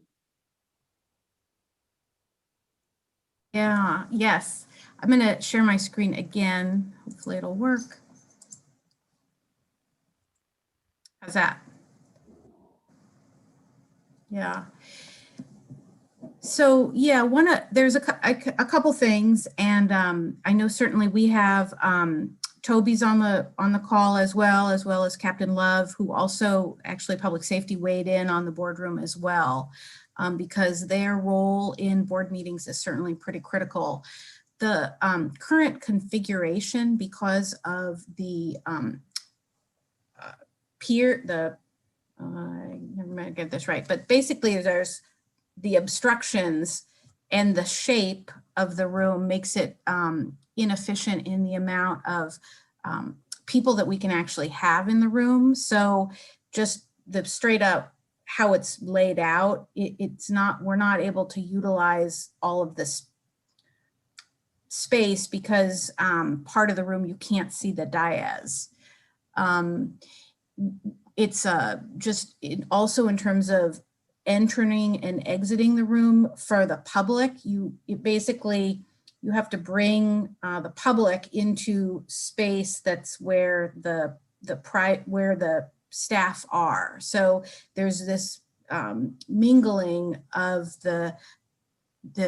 this public into where the employees are working. Which my understanding is that's not really the best practice. There's not a secure area for the board members to then enter into the boardroom. So it's pretty common to have board members be able to, or members of elected officials to be able to transition from their closed session room into to the boardroom. Without having to walk through where the area the public is. Let's see. I'm trying to think. Toby or Alan, is there anything else you want to add? Good afternoon, everybody. This is Toby Perry, project manager in the Design and Construction Department. Lisa, I think you've hit most of it. I think one area that was also noted by our consultants was the ability for members of the public to congregate or wait for items of particular interest to them outside of the meeting room, rather than having to either sit through agenda items that aren't of importance to them, or kind of walk through where everybody is sitting in the midst of the meeting, or the aisleways being kind of hard to navigate from the public. So it's just, the room could be designed to better accommodate people coming and going without being disruptive. So that was it. And as Lisa said, I think the main driver on this was safety. From as Lisa mentioned, just segregating board members and staff from members of the public and creating a way for them. Right now, it's rather confusing for members of the public to get down to our boardroom from a safety standpoint, but they're having to be escorted or navigate through corridors and staircases and whatnot. And it could be made a lot more clear to members of the public what the board meeting is and as a primary function. Okay, well, that's very interesting. I appreciate hearing that, and I can certainly see those various flaws. I have a couple of things. One is that when the board has anticipated having a huge numbers of people come, and we have met at other places. There are larger spaces, where you could meet. And so I would hope that we don't overbuild the boardroom. For instance, we're not there for Easter, we're there for every Sunday. You see my point. And the other thing is that I would anticipate that we would not have like theater seating. I've seen a lot of new city offices, be planned and built, and often they'll have theater seating, which really restricts the multi-purpose nature of that room. And so I would hope that we're looking at how to use a larger spaces so that there's use there, they can be used for more than one thing. And I think theater spaces really restricts what can happen, and it has to be a meeting. And so that's just my comment on boardroom. And I can see how connecting it to that lobby of Peralta Oaks North could certainly make it easier for people to find the meeting. They have to wind around a lot to get to this room right now. Thank you. Thank you, Director Lane. And we certainly are looking at multifunctional space. So not theater seating, but chairs that can be removed and reconfigured so that the room could be used for training or for large staff meetings, when the public, it's not being used for a board meeting. So we're definitely looking at multifunctional space. We're also looking at increased capacity by making a more efficient space, but not necessarily a lot more square footage. Maybe a little, but not a lot more square footage than we have currently in the current boardroom, because we don't want to be building for that Christmas and Easter crowd. We had a joke in my family, the C&E church members, right? Christmas and Easter. And so we don't want to build to that standard. We want to build for our kind of routine average board meetings. However, we're looking at having, and we would bring this back to you, of course, but we're looking at having a functionality where the room could be opened into the foyer to create a larger space so that we could accommodate some larger meetings there. So multifunctionality is definitely a priority for us. And we look forward to bringing back some of those concepts to the board and really digging into your input on it.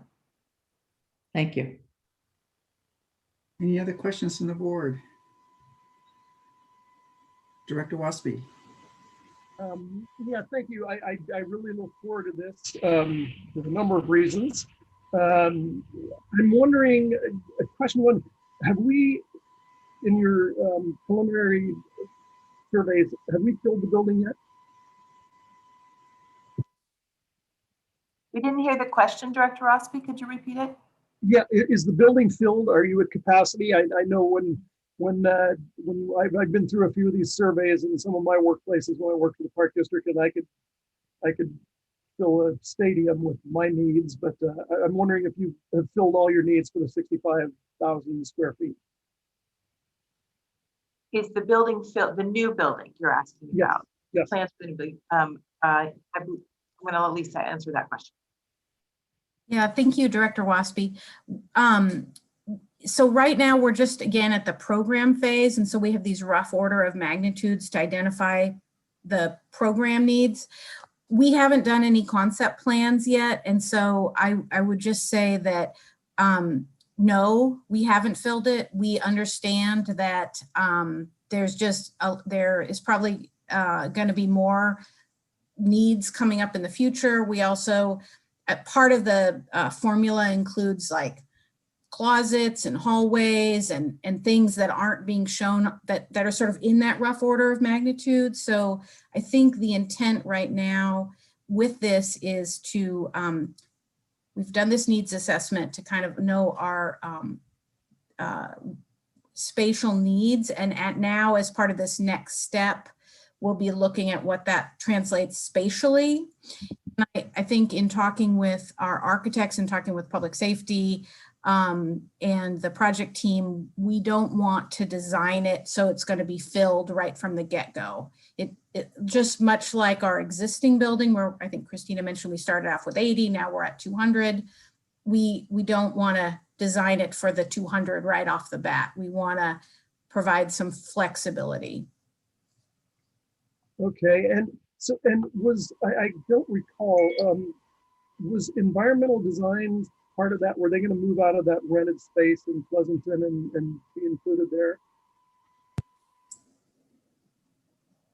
Again, I would say, Director Waspy, that no final decisions have been made. However, we have been looking at that, the Creative Design Group, which is renting space in Pleasanton, and they do have some specific needs in terms of they need a big shop to make signs and be able to do their work. And so we're not sure that that's going to be the best use of the space in the new building because of the very specific space needs that they have. But that final decision has not yet been made.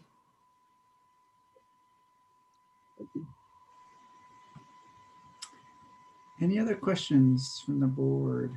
Director Wieskamp. Are we keeping in mind that this might be a facility that should be available to the public, the community? Because I think that's very important to what we do and what we're about.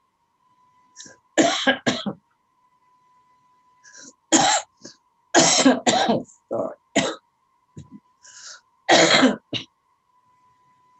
Certainly, Director Wieskamp, I think that yes, this will be a public-facing building. The idea is to make it easy for people to come and make reservations and interact with staff, and of course come and attend board meetings, attend meetings with staff. And so the idea is that it will be an accessible and inviting space for the public to come and interact with the Park District.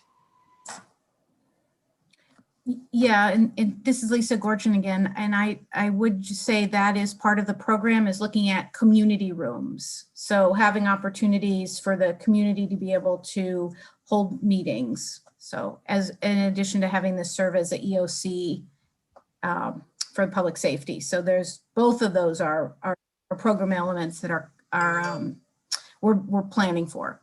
Okay, I think that's really important to fit in. And and sometimes it's hard for the community to find places that are the right size and are safe. And this certainly would be.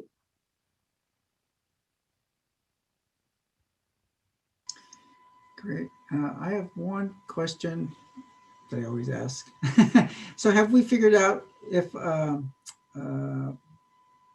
antenna is, or tower that needs to be constructed, if that's going to work there? And have we surveyed the neighborhood there to let them know that there's going to be a tower for a communications tower there? Lisa, you want to go ahead? Well, I'll start. Well, I was nodding, so we know it will work. I'm going to actually turn it back over to Toby, who's been working with public safety on this. Yeah, we've done some analysis, preliminary analysis. We looked at other radio communication towers that we could connect to. It's all part of a loop system. And we feel fairly confident that we'll be able to get this all worked out without creating a tall tower from the parking lot or on top of the building. And actually there's some restrictions in terms of building on top of the building. So we do feel pretty good that we're going to be able to get some sort of communication tower on the building, but it will not stick up significantly above the sight line. the building itself. Oh, that's So that's good news. But like I said, this is kind of the preliminary study work that was done, and there will be more work done. But at this point, things are looking up. Oh, good. That's really good news. Great. Okay. Any other question? Christina. Thank you, Director Rosario. I really just wanted to invite Captain Love if he has anything to add, and also just appreciation for public safety and for the dispatch and communications folks who've really just been invaluable in understanding the tower and those needs and the communication needs, and all of public safety has been great partners in this. So Captain Love, did you want to offer anything? Thanks, Christina. Alan Love, Support Services Captain for the East Bay Regional Park District Police Department. First and foremost, I just want to thank the AS team. Their dedication and hard work in this project has been just a tremendous event. Their interaction and their communication with our staff and the project team, including the police union, has been great. Matter of fact, we just recently had a informative meeting with the project team, so that way everyone could hear. And we have confidence in the process. I appreciate being involved in the selection, having a voice in the selection of the architects. And really, it is just proven over and over again the confidence that we have in our, not only our staff, but the chosen architects. The communications tower that Director our President Rosario just asked about was weighing heavily on my mind, as I'm sure it was yours, and trying to figure out how we were going to navigate this, working with our radio companies and our radio technicians to be able to come up with options that were not considered originally, but just through some creative thinking and really kind of the brain power, the brain trust of everyone working together, came up with some excellent alternatives that won't have the impact on the neighborhood that none of us want. So I just really wanted to say thanks to the opportunity to speak here today and really kind of champion everything that has been done by district staff and everyone's involvement. Great, thank you. Okay. Any other questions? Seeing none, thank you for this update. We're all looking forward to new headquarters and seeing, I'm sure people are vying for, or I should say jockeying for position. So thank you all for your work, and look forward to a new headquarters by 2025. All right, we are now at item 2B, authorization to enter into an option purchase and sale agreement and transfer and appropriate funds for the acquisition in partnership with the East Contra Costa County Habitat Conservancy of 80+ acres of real property from Kim Owens and Kellen Manis, successor trustees of the Donna Pugh Living Trust, Byron Vernal Pools Regional Preserve. Thank you, Director Rosario. Christina Kelchner, AGM of Acquisition Stewardship and Development. And switching gears from thinking about sitting at our desks in the building to being out in the field. And fundamentally, of course, the Park District is built on land. Literally, our parks are all about land. And so the Land Acquisition Department has continued to be out there finding opportunities and acquiring lands for future parks. One of our biggest successes, of course, in the last 10 years has been the partnership with the East Contra Costa County Habitat Conservancy. And I'm delighted that Abigail Fateman, who the executive director of the HCP, has joined us for this item. This is an item that is a joint acquisition with the HCP in the East County area. And with that, I will hand it over to Mike Reeves. And Abby, I think you need to go in 15 minutes, so maybe you would like to speak first so that we be sure to hear from you, if you wouldn't mind. Oh, you think Mike's really going to talk more than 15 minutes? The vote of confidence, Abby. Mike, you can go ahead and go first. I'll hang on for extra few minutes. I want to hear your presentation too. Okay, wonderful. Thank you. Good afternoon, President Rosario, members of the board, Mike Reeves, Chief of Land Acquisition. So the 80-acre Pew property, just the first slide here, we're looking at a corner of the property, looking north away from the property towards the community of Byron. But shifting to a map, the Pew property is located in the far eastern area of East Contra Costa County, in the Vasco corridor area. So just to orient folks, you see Byron Highway there, the upper right portion of the screen of the map. You have Vasco Road going through that area, and then a complex of parklands in that area. It's great to have Abby Fateman here with us. All of the green that you see in this complex, looks like, okay, all the green in the northern part there that is parklands that are labeled either Vasco Hills or Byron Vernal Pools. All of that has been acquired in partnership with the Habitat Conservancy over the past several years. Zooming into an aerial of the property, you'll see there are all these spider web of roads indicated on the map are roads serving the wind farm that's out there. There's an active wind farm owned by Buena Vista Energy. And most all of that farm is located on lands that have been acquired by the Park District. There's a total of 38 wind turbines as part of that farm. 5 of those, and then there's 5 of those 38 turbines are located on the subject property. You see the shadows of those on this aerial map. And the northern part of that property is the subject property is the called ranch compound. I'm going to actually go back to this image and just again with respect to the wind farm, the green area labeled Byron Vernal Pools, all that is the footprint of that wind farm.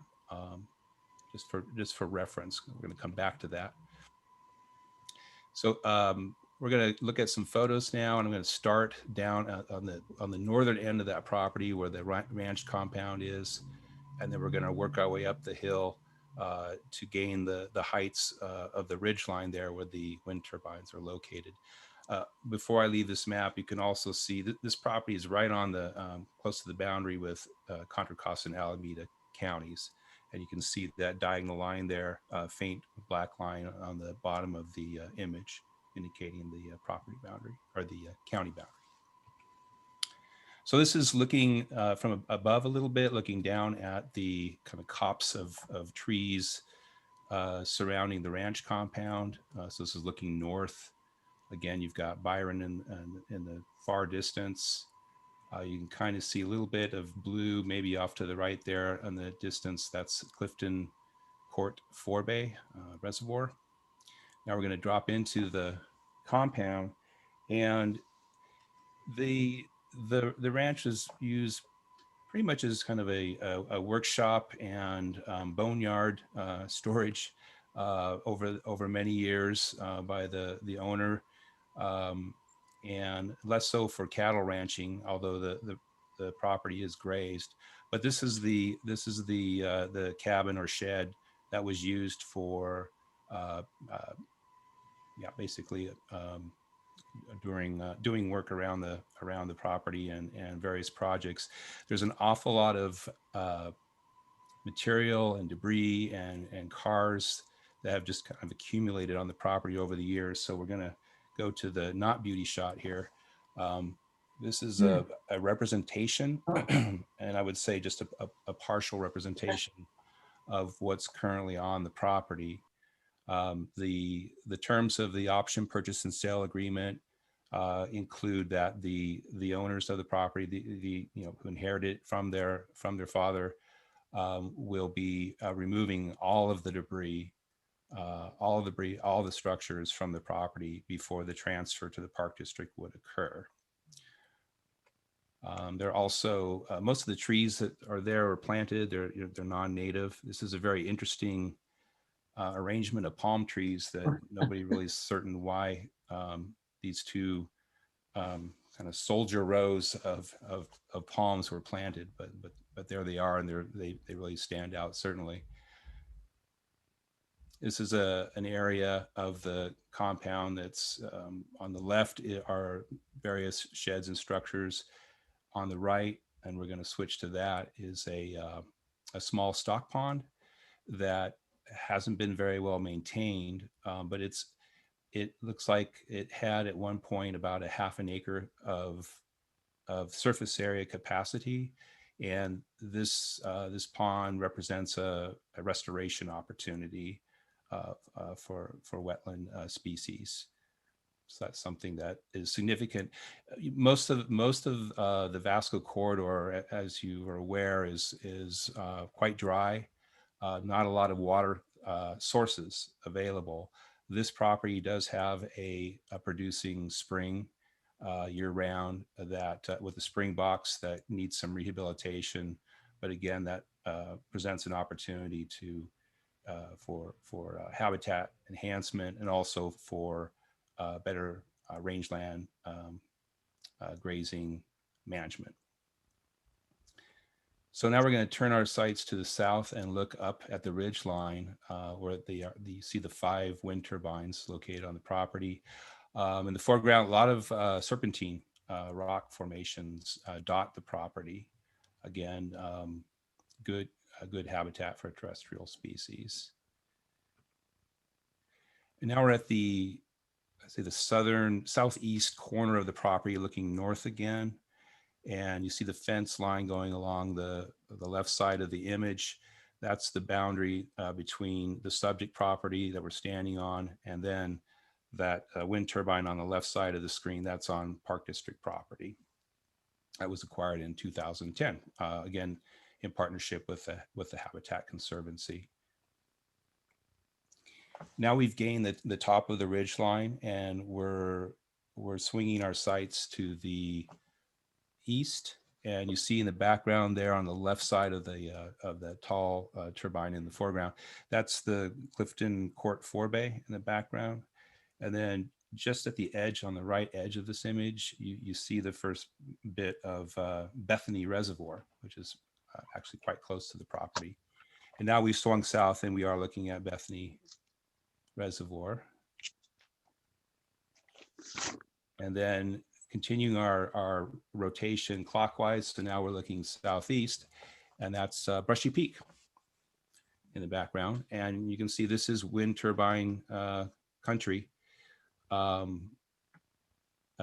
There's turbines located on adjacent property and on Park District property. I'm going to rotate a little bit further to the west. I think I said southeast. This is looking southwest. So now a little bit further to the west, and you see Mount Diablo, and you see that fence line that goes up and down on the left side of the screen there. So that on the right, everything on the right side of that fence line is Park District ownership, and the turbines that are to the right of that fence line are the Buena Vista Wind Farm facility. And you see the vehicles, the 3 vehicles there in kind of the center of the screen, a little bit to the right. So they are at the property boundary. So everything on this side of the foreground of those vehicles is the subject. So as I spoke about looking at these photos, the considerations for considering possible acquisition of this property. Just again, it's 80 acres of open space land, a tremendous grassland habitat resource, the opportunity to add that grasslands to the adjoining complex of grassland habitats that have been conserved by the Park District and the Habitat Conservancy over the years. That stock pond, again, presenting a wetland habitat enhancement opportunity. The property comes with a wind lease that's in place with Buena Vista Energy. And when Buena Vista set up that wind farm, this lease was entered into by the property owners at the same time that the former property owners of the Park District lands surrounding to the west and north when those lease agreements were entered into. So this would, just as we have control of the tenancy of the balance of that wind farm through our ownership, and as the lessor of those wind leases, we would step into that same role. Were we to acquire this property, we would be the lessor under basically the same terms as the other leases that we now have that controlling aspect. This would again be another acquisition in partnership with the East Contra Costa County Habitat Conservancy. So the terms of the option purchase and sale agreement, purchase price $930,000. That includes the income stream from the wind lease. The staff report indicates that has been averaging about $40,000 a year, and that lease would run until expires at the end of 2026. However, there's an option by the lessee to extend, again, similar to the leases that control on the lands that we own, the Park District owns. So the option to extend for an additional 10 years. So we'd be looking at most likely a lease term running through 2036, the year 2036, with that revenue stream. Again, the sellers are be required to clean the property, remove all the debris, and that would be prior to the transfer to the Park District. Under the terms of the agreement, we would have until September of this year to exercise our purchase option. That would give us time to do due diligence. We definitely want to get out there with our environmental site assessment consultant to have a look at the property and inspect it for any hazardous material of concern. That also will allow a window to secure grant funding, federal, possibly state grant funding through the Conservancy and the State Wildlife Conservation Board. And then close of escrow, if we move forward on this, would be October of this year. And we would be back to the board, staff would return to the board to get authorization to move forward on the acquisition.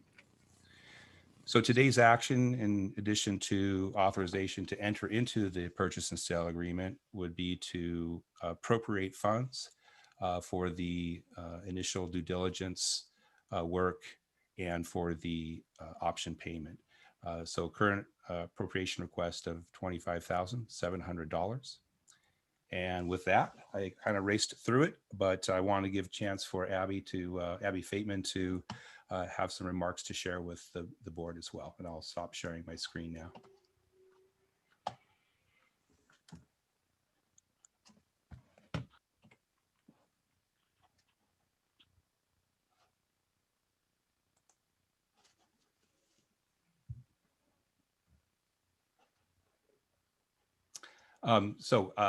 I'd like to introduce Abby Fateman, Executive Director, East Contra Costa County Habitat Conservancy, who's been waiting patiently. And Abby, glad that you could stay on for this item. Yes, well, thank you, Mike, and good afternoon, President Rosario and members of the board. Sorry, we're not as slick on online interactions as we are when we're presenting to you in person, but it's great to see you, and I look forward to when we're all together again to continue the important work that we are doing together. This is the 42nd land transaction. No, 42nd land transaction that we are working on together. It's very exciting to be here before you to talk about this important acquisition.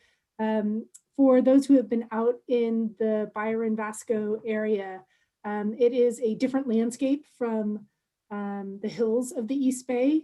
It is much similar landscape to San Joaquin Valley and the hills as they transition into the Central Valley. What we do know about this area is that it's extremely species rich.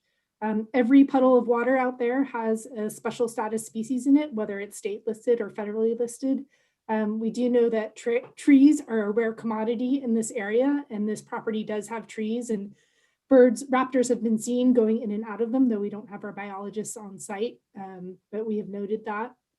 So we know that this is a valuable resource for habitat, for species. There are opportunities to improve it and make it a valuable resource not only for cattle that I assume will be grazing the area in the future, but also for amphibians to use wetland resources on site. So I'm happy to stay on for a few more minutes. I do have a meeting coming up that I've told people I'll be late for, but I'm happy to answer other questions about our partnership because I know this is new to some of the newer board members, and happy to be available for that. So thank you for considering this acquisition, and it's exciting to be working with regional parks on buying more land in this area. Thank you. Questions from the board, Director Waspy. Oh, you're muted. Right. Thank you. Thank you, Abby. And I love the collaboration we've had throughout these years. It's tremendous, and we're preserving lots of great, wonderful land out in East County. I do have a question. So in the documents, it said the windmill farms, the wind farms, were repowered in 2006, 2007. Was that repowered with the kinder, gentler windmills, for lack of a better word? And I'm wondering if, and I don't want to put you on the spot, but I'm wondering if at the end of 2026, when our lease is up, would the Habitat Conservancy, whose task is to improve the property for species, consider, for lack of a better, whacking all those raptors that they do out there with those that we do out with those windmills? Do you have you thought that through, or is that going to be one of your conditions that we remove those windmills, or have you thought of that, or? Director Waspy, thank you for the question. I'll start just by saying that there was a repowering project. It was for the entire wind farm. There was, and Abby may know this number, but there were quite a few more and older technology wind turbines that dotted the ridge lines out there. And then the 2006 repowering removed all those and replaced it with these 38, I think they're 1 megawatt each turbines. So those are the larger, I guess, kinder, gentler on the Raptors than the old technology turbines were. So those. The other clarification is that the leases for the Buena Vista wind farm are all consistent in that they expire. They are 20-year leases that expire at the end of 2026, but they all have that option to extend for an additional 10-year term, which would take that, most likely, we would anticipate that option will be exercised by the owners of the wind farm, and that would take the operation of the farm out through the end of 2036. Would can I, if I may have follow up? Don't these wind farms have to get a conditional use permit from, I guess, the county? I know I've experienced it in Alameda County on North Flynn Road, but I'll defer to Abby from that. From the county, I think probably have a better familiarity with what the process is for the wind farms to be operating out there. Sure, Mike, thanks. Yeah, they do have a permit from the county. They're currently going through actually permit compliance check this year with the county. And as far as I can tell from the county perspective, they're in compliance with their permits, but there are other elements of their permit from other agencies that are still being reviewed. But you're correct that there is some county oversight of these. The lease renewal, the 10-year lease renewal that we're talking about was contemplated in the existing lease. And Mike or Christina, you could jump in, but my understanding is that it's basically an automatic renewal unless they are out of compliance for the operating wind turbines. That's correct, and we we inherited those lease agreements when we acquired the lands that where the wind farm is located. Thank you. Thank you. I would just add that the contractual issues are what they are, as Mike and Abby have explained. I think that overall, the HCP and the Park District and the county are all looking at wind turbines going forward on HCP lands and what that policy is going to look like in sort of the next phase of the HCP. So it's an excellent question that you asked, Director Waspy, and you can expect to hear more on that. Thank you.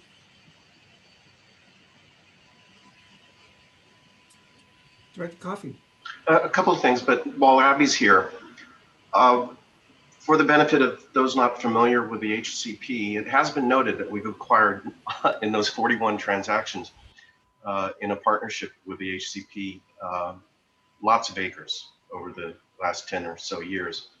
What isn't widely known is the use restrictions that are then involved in the development of these acres as parks. It's because of the Habitat Conservancy mandate that generates this funding. There are restrictions on the use of these lands that are far more in terms of restriction than ordinary Park District parklands. Just a brief summary of that. Abby or? Sure, Abby, do you want to? Well, I was going to offer you the opportunity first. I'll go first, and then you can fill in. That's great. Yes, the implementing plans for the HCP do require that any recreation that takes place within those lands are compatible with the conservation objectives of the preserve. And really that comes down to passive recreation. And so we're looking at hiking. We're not looking at school buses with, big tours of many people or large developed recreation areas. These are lands that will primarily be used for passive hiking. And it has been, we're working very closely with the resource agencies to make sure that that passive hiking, those trails are not going to be in conflict with some of the species that the preserve is set aside to protect. So we are working through that process on a trail by trail and pond by pond basis in many cases, and getting very close to that. But Director Coffey, you're absolutely right that these preserve lands are a little different than, and the use restrictions are different than other parklands, general parklands that we have. Thank you, that's helpful. I frequently get asked questions like, why can't we put a disc golf course in some of these acres? And I have to just kind of smile. I have one, thank you. Abby, anything to add to that? No, I think Christina summarized it well, and I'm happy to talk in more detail with you or Park District staff or other board members if you want to get into the nitty-gritty about any of those constraints. Thank you. Thank you much for being here. Michael, if you could put up that first map, it's the equivalent of the map we have in our board packet. I just have a quick question so I can get my bearings on it. Exactly where we are here.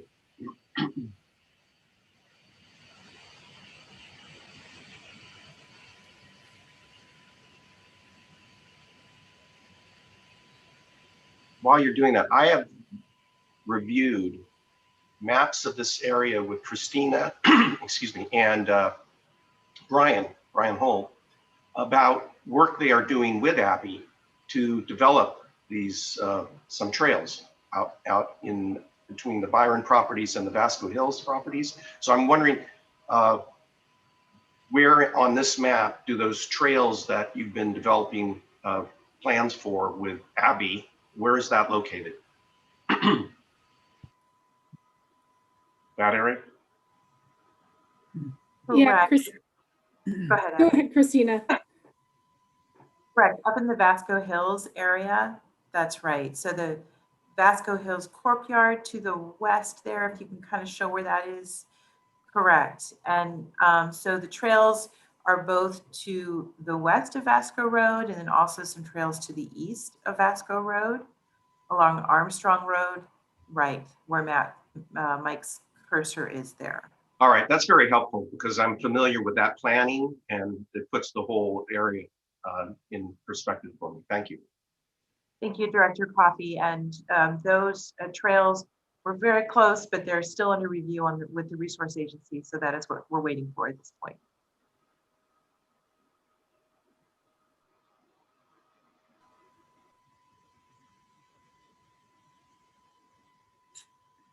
Okay. Any other questions from the board? Seeing none, I think a motion is in order to authorize. Sure, President Rosario, let me move that we approve the resolution of authorization to enter into an option purchase and sale agreement and transfer and appropriate funds for the acquisition in partnership with the East Contra Costa Habitat Conservancy of the 80 plus or minus acres of real property known as the Pew Living Trust property in the Byron Vernal Pools Regional Preserve. I'll second that. Great, we have a motion and a second. Madam Clerk, please take a roll call vote. Thank you, Just President to Rosario. note that Director Corbett had to leave. Yes. Board Member Coffey. Aye. Board Member Eccles. Aye. Board Member Lane. Aye. Board Member Waspy. Aye. Board Member Wieskamp. Aye. And President Rosario. Aye. Thank you. It's unanimous. Thank you very much. Thank you, Abby. Thank you. Thank you, Abby. Always a pleasure to work with you. Okay, that brings us to item 2C, authorization to award job order contracts, JOC 21 through 28 to Bueller Commercial, Mark Scott Construction, Devaney Engineering, Bueller Commercial again, SBAY Construction, Staples Construction Company, EE Gilbert Construction, and Tykert Construction, respectively. So, Thank you, Director Rosario. Christina Kelchner, again, AGM of Acquisition, Stewardship, and Development, and Lisa Gorgian is going to walk us through this presentation. But just briefly, this is the next round of job order contracts. Job order contracting, as the board is familiar with by now, it's a program we started a few years ago that is an alternative method of doing competitive bidding. So it is strictly a procurement process. It is a way to comply with the public contract code for how we bring contractors in to do the district's work. The job order contracting process is used for work that the district would be contracting out anyway. They're large projects and complex projects. And so the decision to use a job order contract does not determine whether we do the work in-house or we contract it out. These are only for projects that have already been determined that we would contract out. It's simply a way, what it actually is a way to create an on-call stable of contractors so that we have contractors on call that we can use to get projects done quickly for the district. And with that, I will hand it over to Lisa to give us the update. Thank you. Good afternoon again, Lisa Gorgian, Chief of Design and Construction.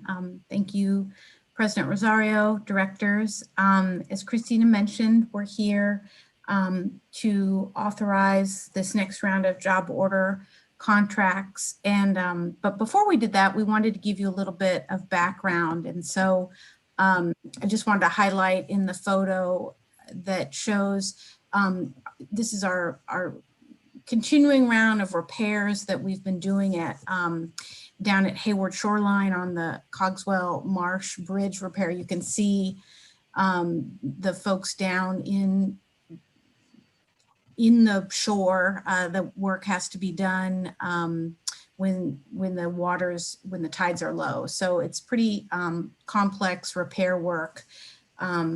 It's just a good example of one of the complex projects that we do. So I'm gonna keep moving.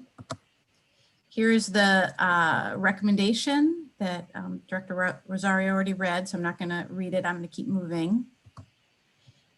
So as Christina mentioned, this is a competitive, it's an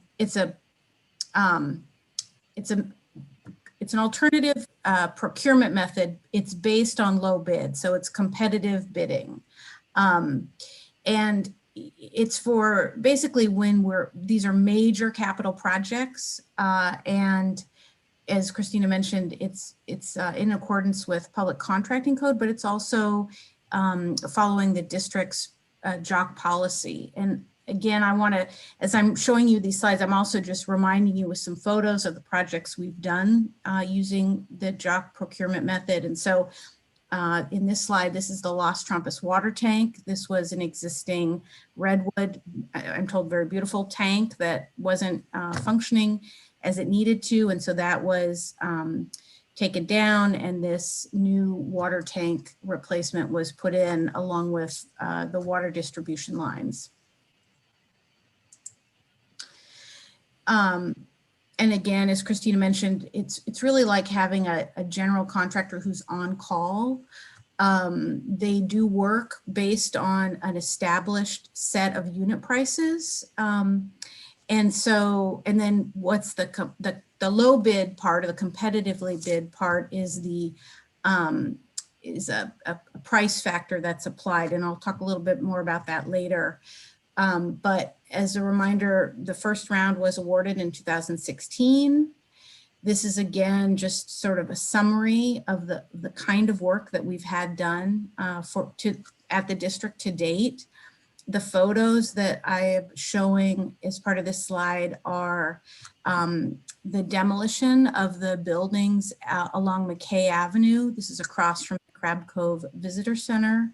That were demolished, taken down, and the site was stabilized. This is on the former GSA General Services, Federal General Services Administration property that has now come over to the district. Doesn't it look lovely? Okay. And just some of our stats, just again to remind everybody about the work that's been done to date.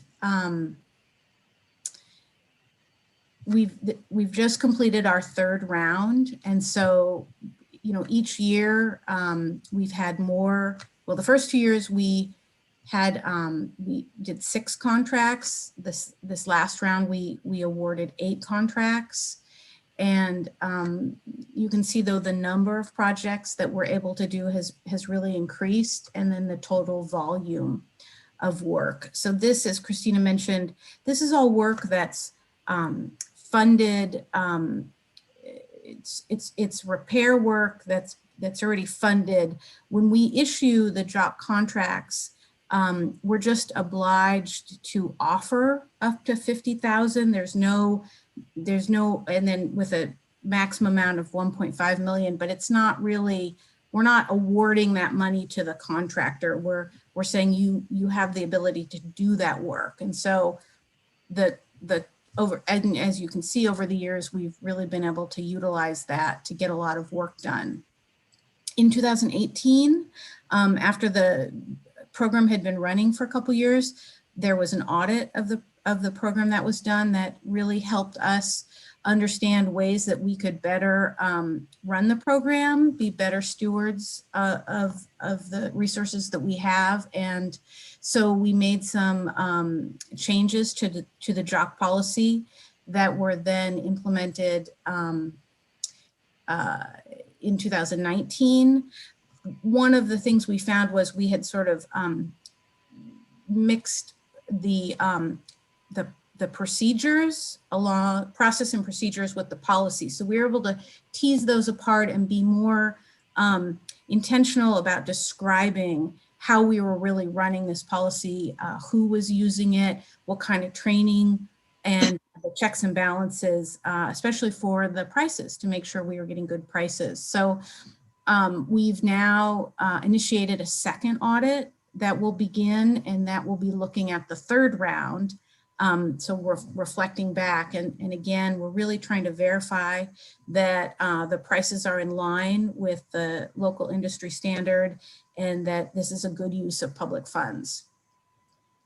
And then just as a reminder, since not everybody's on the finance committee, or it's been a while since you were on it, we do give quarterly updates on the JOC program to the finance committee.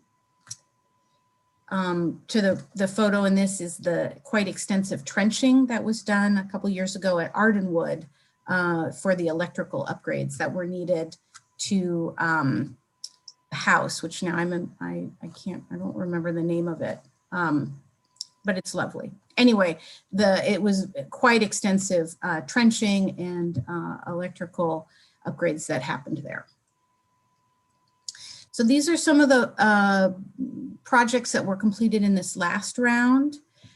You can see, again, we've presented these already to the Finance Committee, but just for the sake of the presentation, we did want to touch on them.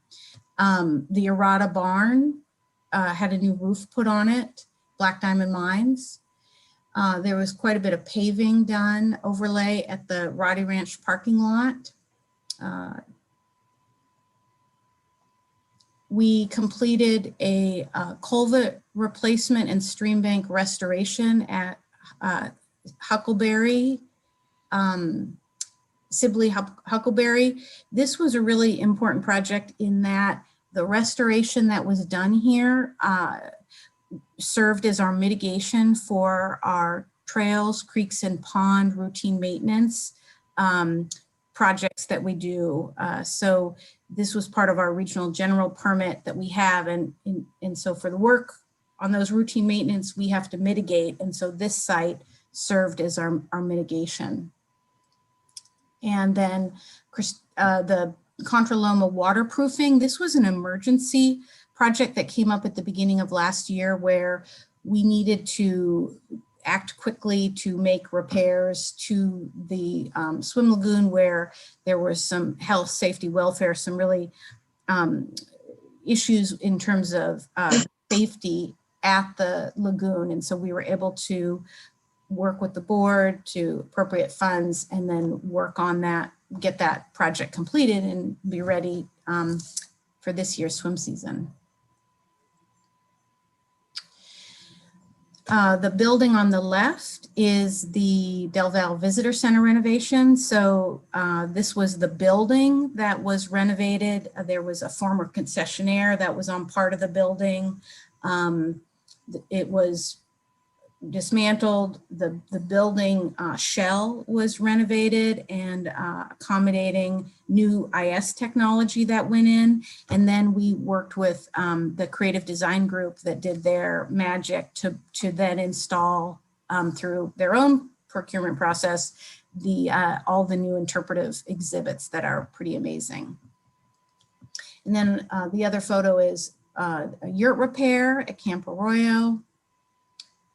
And so that's kind of a summary. Again, another photo of one of the repairs last year at Hayward Shoreline, the ongoing levee repairs that we find ourselves doing. This round is the same as the last year's round where we are wanting to award 3 of our A contracts for general engineering, 3 of the B contracts for general engineering, and then 2 A contracts for general paving. And I just want to, the A license, general engineering it's a lot like the image that you're seeing right here with the Hayward levee repair. And the B licenses are more general building. So the work that you saw at the Del Val Visitor Center renovation. And as I mentioned, the contract terms are to offer up to $50,000 in work. It's not guaranteed, it's just to offer it. And then if we can't come to an agreement, that then we don't work with, we don't follow through. We don't execute a notice to proceed if we can't come to an agreement with one of the contractors for that offer of $50,000. And then we do have a maximum limit of $1.5 million. We have found over the past couple of years that sometimes our contractors are non-responsive. And so to have the flexibility of 3 of the A's and 3 of the B's and 2 of the A paving has been very helpful, as sometimes contractors that we start to work with, all of a sudden we can't work with them anymore because for whatever reason they're not responsive. And then we're in a situation where emergency work comes up, such as the Contra Loma. And so by having this, these number of contractors available to us has really, we found, been helpful and has worked out to give us that flexibility to deliver the work. This is a proposed project list that we anticipate using this next round of contracts for. So these are, again, a lot of them are projects that come to us to fulfill the trails, creeks, and ponds, the more major repairs, the major repair work that's covered under that permit. And so, and then there's some other larger projects where we're working on some major improvements to the merry-go-round at Tilden, and you know, ongoing work at Hayward for the bridge repairs, and then also up at Point Isabel for bridge repair work there as well. This is a little bit more explanation. We do work with the Gordian Group. That contract came to you earlier this year. They are a firm that they work with us to work with the contractors to do the pricing. They own their proprietary software, and they actually own what used to be the means cost estimator. So they have very localized cost information, and they help us put together the unit pricing, units, the items that the work that we typically do to do a cost of what that unit price will be that's appropriate for our region. This is also what we're auditing as part of this to verify those costs as part of last year. So that's that piece of it. We use that task catalog in our bid documents and use our standard, the district standard level 3 agreement as part of that. That's what we went out, that's what we went to bid for. We bid it the way we do other competitively bid projects. We have an online plan room, and we advertise it in one of the industry publications. We also, which I think is listed in the board material, we hosted a mandatory pre-bid meeting. We do that actually for most of our projects, and talk about, you know, how this program works, and are able to answer questions. And we as we have the past year, we've been opening our bids online. So we did that, and then we're coming in front of you today, this afternoon, for a recommendation to approve the contracts based on the lowest responsive and responsible bids. And that lowest bid is that adjustment factor. And so I'm going to go to the next slide. So these are, we did have some folks who were non-responsive, but these are all the bids that we received. And the ACF is that adjustment criteria figure. So that's the unit price, that's the set price, but then the contractors will include their overhead and profit, and that's what that adjustment factor is. And so we base, it's a low bid, and we base the low bids based on what they've identified for that adjustment factor. And then here again is the recommendation. And I think I'm going to stop sharing and open it up for questions. Thank you.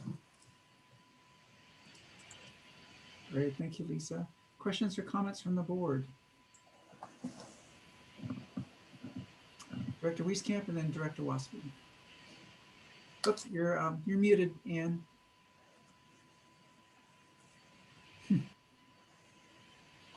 My apologies, my throat's going. No, I think the program has been terrific. It does a variety of things. You know what you can do. You know the companies you're working with. And as far as I can tell, it's been very successful. So congratulations on the whole department. Sometimes when you're in the business you're in, Lisa, it's sort of undercover and it's not a park as such, and you don't get the attention you deserve, your whole department. But I think you've done a great job and great projects.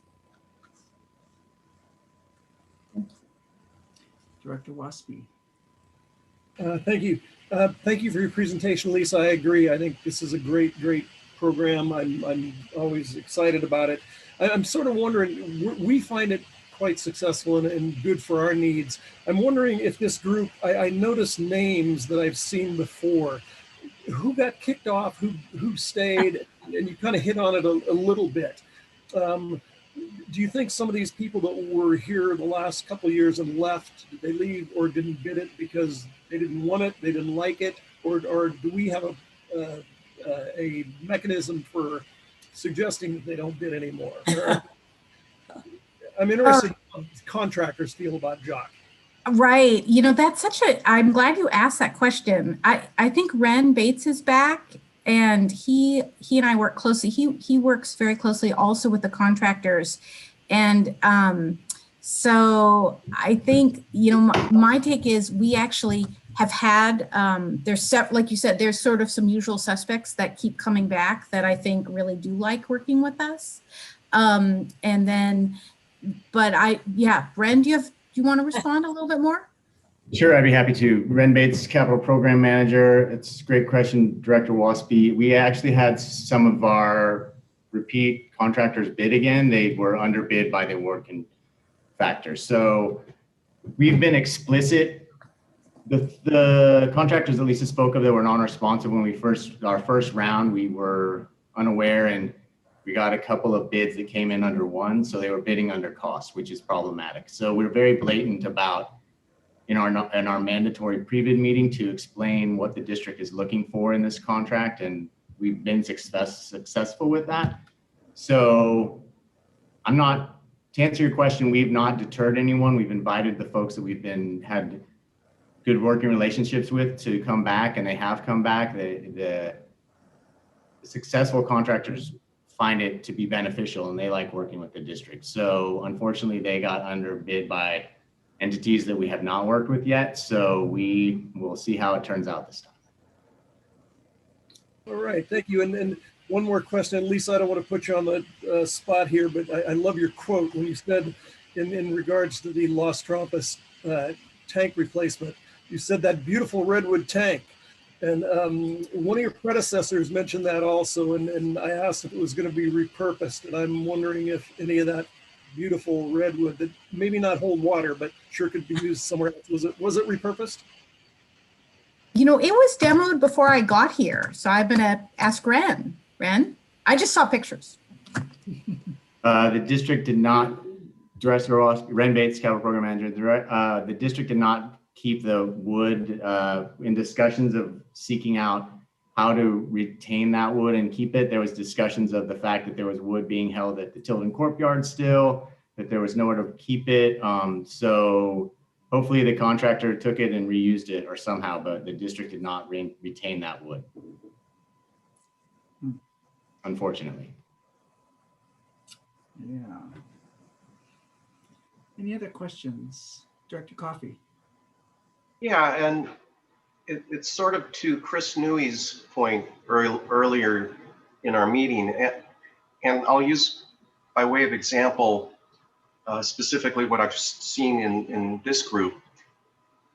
Seemingly, the park district is constantly paving, right? I mean, just we seem to be paving somewhere, trails or parking lots almost all the time. And I'm wondering by what process do we assess the possibility of it being more efficient in terms of costs to eliminate the middle person and go into, have a staff that's big enough with equipment expansive enough to be constantly paving and meet the paving needs of the park district? I'm just curious about that. Ren, you want to talk about I'll that? take, I'll take a stab at your question, Director Coffey. So the district has a roads and trails group, which is constantly paving, and we consult with roads and trails. And in our first round, we did not do any paving specific contracts, but we found that because the district had so many projects and that roads and trails was at capacity for where they are, that it made sense to have a job order contract for paving. So we continued to talk with MAST and Roads and Trails, and they concurred that their work plan for this year keeps their staff at full capacity and still has projects to complete. I am not an economist, but depending on how we look at it, the amount of work that we do on a contractual level to staff would require that we have staff, we have benefits, we have equipment, we have maintenance, we have staff to maintain that equipment. And so I don't know, I've not done all the math to figure out and pencil that out on them, but it seems to me that the work we have, and that's something that we could do to verify, I suppose, but there's a lot of overhead that comes with that then is not really incurred by the district by having it be on a contractual basis. So that is in thinking this through and hearing the comments, that's my take on your question, Director Coffey. And I'm not at a level to make the decision about staffing, but I do believe that there is quite a bit of overhead for the projects that are done. So sure. And this isn't a JOC question that I'm having. It's more of just as you say, an economic question. But it just seems to me that if we can project that our existing roads and trails massed people are going to be at capacity for the indefinite future, it may be more effective to expand their capacity. That's all I'm suggesting. I'm wondering if management gives that some thought periodically. Director Coffey, it's a good question you ask, and I'm happy to have operations or finance weigh in. I think that the paving does fluctuate, and so we may have a lot of paving one year, but not a lot of paving another year. So we also take that into account. But it's really a question for AGM O'Connor or AGM Ocker about sort of the demand that we have for paving. Yeah, I just raise it as an issue. If you want to talk about it in detail someday, I'd be fine with that. If you don't want to take us astray at the JOC issue that we have before us, I'm just throwing it out there, curiosity. Jim O'Connor. Afternoon, Jim O'Connor, AGM of Operations again. I just want to reinforce the points that Ren made just recently in terms of capacity, in terms of the overhead. Those are all things to consider. Really, our road and trail crew keeps busy with especially what I like to call craft level projects. They do smaller projects that require a little bit more detail and a park eye, as I like to say. A lot of paving is commodity work, it's volume work. For us to staff up to keep up with that pace of a district this size would be huge. And don't forget, it's also space issues, and Ren hit on the equipment maintenance issues. We can look at that though and take a look at that. And but we certainly would be able to keep 2 crews or 3 crews busy. But it's just a matter of the long-term cost, the space, equipment maintenance, all of those things considered. We are a large district. We have a large volume of paving to do year to year. Thank you. Any other questions? Yeah, my turn. Yeah, I've always been an advocate that because Roads and Trails does more than just paving. I've always thought the fact that they're located in one spot, it really it takes a lot of time, travel time, when they're located up north, especially when they're working in South County. So if there's ever some kind of a windfall, I would like to see a second crew, because the diversity, the amount of diverse work that they do and can do, and they're very good. And I think at some point we should consider it. My question is, I'm really glad to comment was that I'm glad to see that we're doing another audit to check the prices. I think it's our due diligence, especially when I think when Gordon's contract came up. I think they're about the only game in town.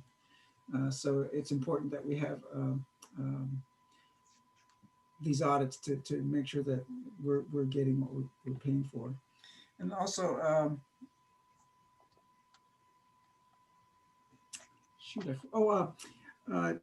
are these contractors on the JOC, are they local contractors? You know, East Bay based?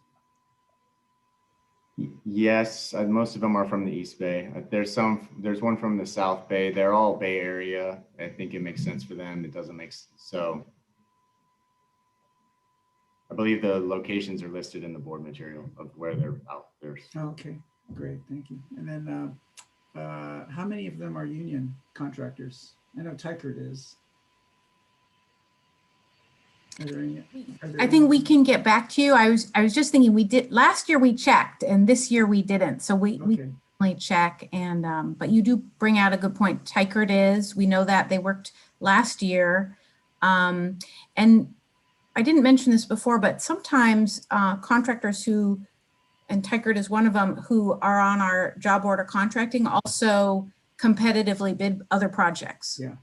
Yeah, I know they're doing the McCosker Creek restoration, so it's glad to see that. Okay, good.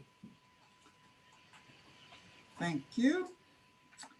And then I think we are no other questions or comments. We are at a time for a motion. A motion is in order. I'm getting rummy here. So moved. Second. Okay, moved and seconded. And then Madam Clerk, can you please take a roll call vote? Yes, thank you, President Rosario. Board Member Wieskamp. Yes. Board Member Waspy. Yes. Board Member Lane. Yes. Board Member Eccles. Yes. Board Member Coffey. Yes. And President Rosario. Yes. Thank you. Thank you.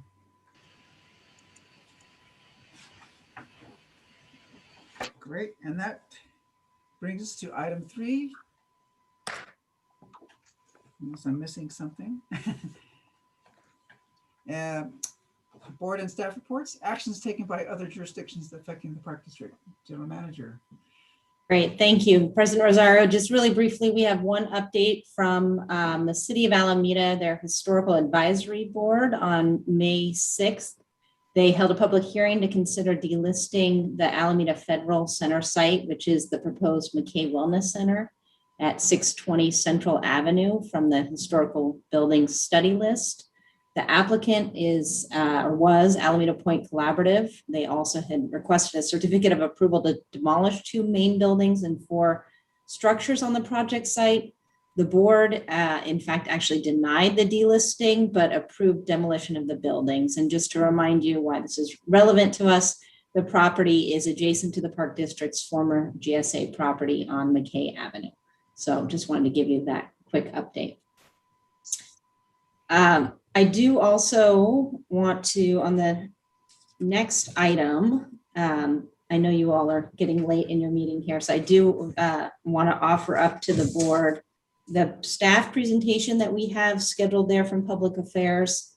If the board so desired, we actually have a slot open on June 1st. We don't have a staff presentation scheduled for that yet. So if you, in the interest of time, if you wanted to bump that to June 1st, we're fine with it. It's not time sensitive. Okay. Just wanted to Yeah, offer that up. Because of the time, I think that would be prudent. Yeah. If we can, if Carol Johnson wouldn't mind, and I think that's her presentation. Yes. We can move that to June 1st. That would be great. Thank you.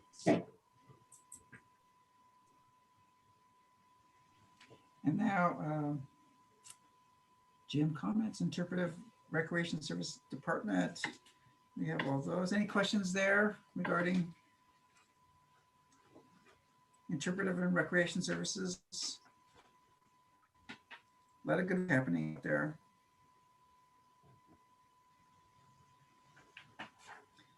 And then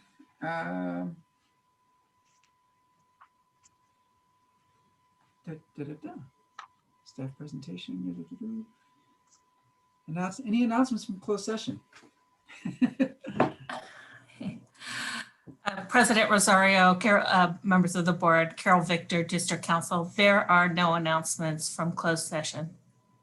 Great. And then board comments, our favorite section. And then after board comments, we will have time for to acknowledge Judge John Sutter, and then before we adjourn. So board comments, I'll just go what's on my screen. Beverly Lane is first up. Okay, thank you very much. First of all, I want to thank people for their best wishes and flowers, and I'm feeling fine. So looking forward to Black Diamond Mine ribbon cutting later on this week in particular. Meetings I've been to since last I reported was workshop number 3. I sat in on the executive committee, which talked about the Concord Hills naming, and then had a chance to talk with Assemblywoman Bauer Kahan, who had some very interesting comments on Tesla, I will say. And then that same afternoon, we had an East Bay Mud liaison meeting.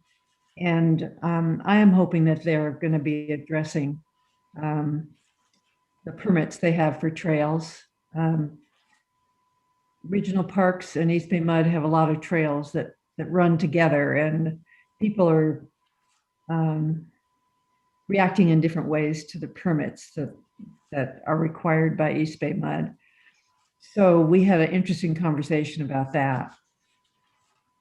And since we last talked, I had the chance to see the coal mine exhibit at Black Diamond, a little preview, and the Diablo Del Valle Center, which was a really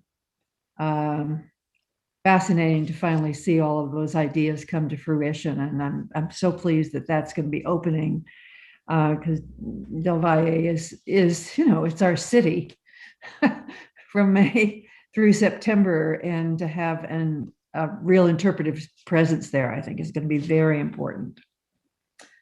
Then I'm looking forward to the workshop also later on this week. And I do want to say that, when we adopted the master plan, one of the comments that we had in there was that we needed to accommodate all users. And so we are hearing from primarily from, really equestrians and bikers about the trail use, and with their very strong opinions. And our discussion at the master plan talked about we should be open for different ways of helping people use our trails. So some of the ideas that people have come up with, and I'm sure our trail working group will as well, is that idea of alternate days using trails, one-way trails, dedicated trails. And I think I just want to remind everybody that based on the master plan that we're using now, any of those things are possible. We just need to talk about how to do them, and of course, the need for additional trails. All right, so that's all I have. Thank you very much. Great, thank you. Director Wieskamp, then Director Coffey. Everly, I'm glad you're doing so well. And she mentioned to me she was going to find a spot for her begonia. So I trust you find the perfect place. but it's good to have you alive and well. On May 12th, I attended the Alameda County Special District Association meeting. We had a meeting from LAFCO, Alameda County, and the Legislative Committee. And I would like to ask for an update on the process we're going through to complete the pavilion at Shadow Cliffs. I know it's been ongoing. I haven't heard anything for a while, and people are asking me about it. So if we could come back with a report, I'd really appreciate it. Thanks.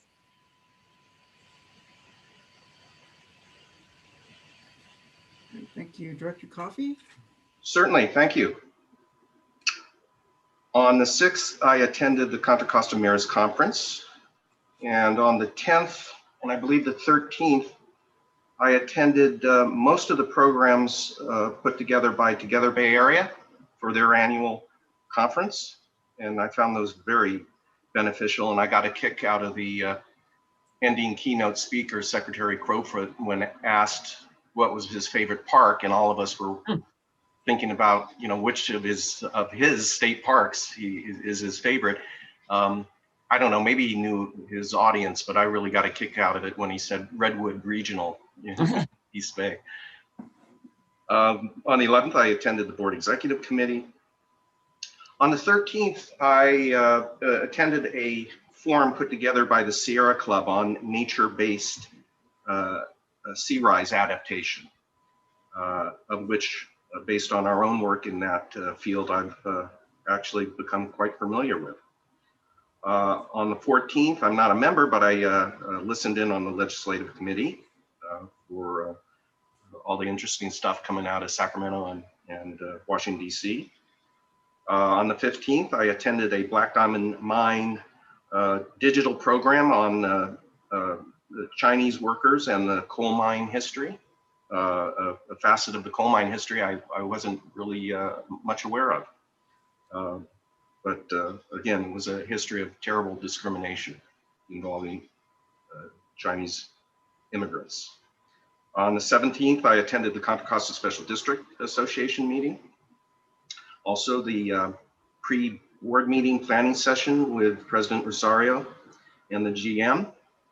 And lastly, on the 17th, I met with the General Manager and Community Affairs Director of the Phillips 66 refinery in Rodeo. And I remember I asked staff, if anyone know why the refinery people would want to talk to a park director?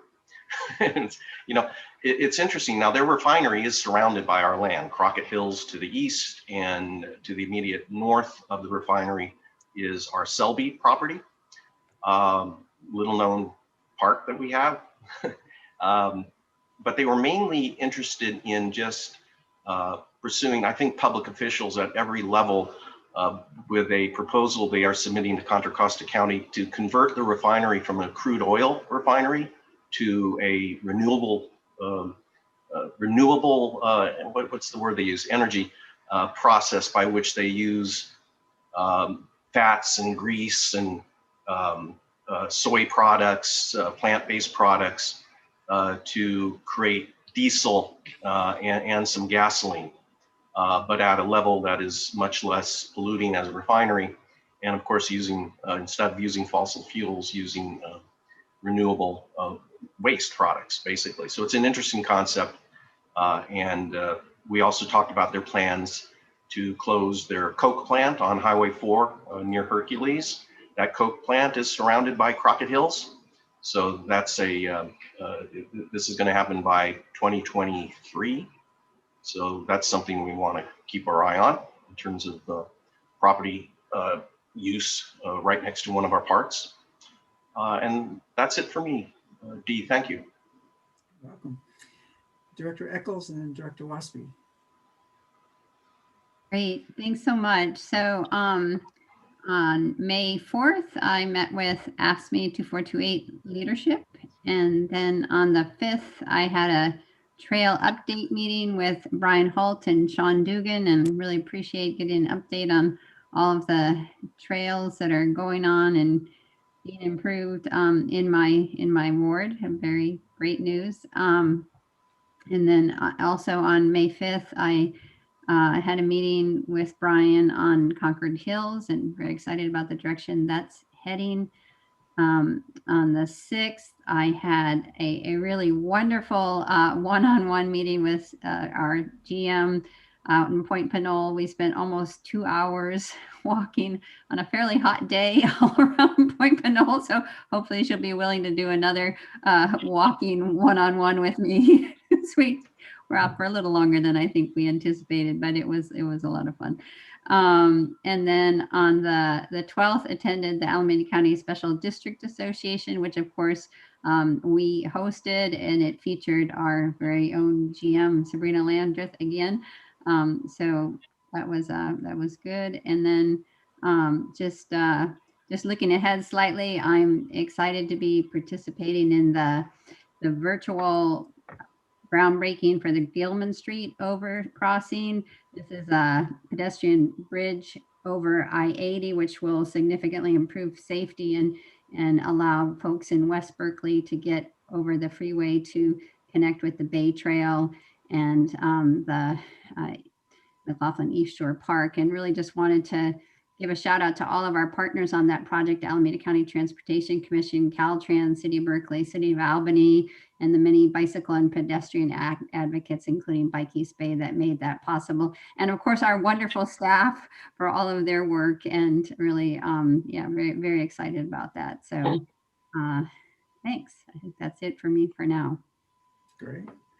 Director Waspy. Thank you. On May 5th, I met with stewardship staff and Matt Brow, and we talked about some Hayward Area Shoreline Planning Agency issues. On May 12th, I attended the Alameda County Special District Association meeting with us being the host, and I think we did an excellent job. Compliments to Chief Tiley on our tree mortality report, and General Manager Landreth on her self-introduction and great history that she gave and introduction to the group. On May 14th, I attended the Legislative Committee meeting, and we talked about lots of great stuff, including Governor Newsom's, what was hot off the presses, but the 100 billion plus surplus in California, and how we can tap into some of that. On the 17th, I attended the East Bay Mud Liaison Committee meeting. It was yesterday, and it was a very interesting conversation. And I thank Director Lane for bringing up that permit situation at East Bay Mud. It's interesting. I have no idea why, but I still don't know why. But after that meeting, but thanks for bringing it up.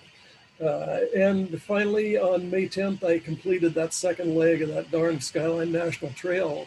That, it was 32 miles and 32 long miles. And again, to Director Lane's comments about, everybody wants to use park trails, and everybody seems to have, or not everyone seems to have a conflict, but there's lots of conflicts. But it's amazing if you get a mile or a half a mile away from the centralized places where everybody goes. I saw 10 people in 16 miles from Skyline Gate all the way to Lake Chabot, and there's plenty of room out there. I just hope we can all get out there and spread out. So that's it for me. Thank you. Great. And then Director Corbett is already left, so I will do mine, and let's see. Since the last board meeting, on 5/5, I attended the legislative meeting with Senator Skinner. And then 5/6, I had two constituent meetings. One was Sarah Dunn from Oakland Parks and Recreation Foundation. They're in the search for a new executive director. And so I hooked her up with, introduced her to Juliana, and talk about all things, what makes a good executive director. And I've offered my help in helping search for a new director for them as well.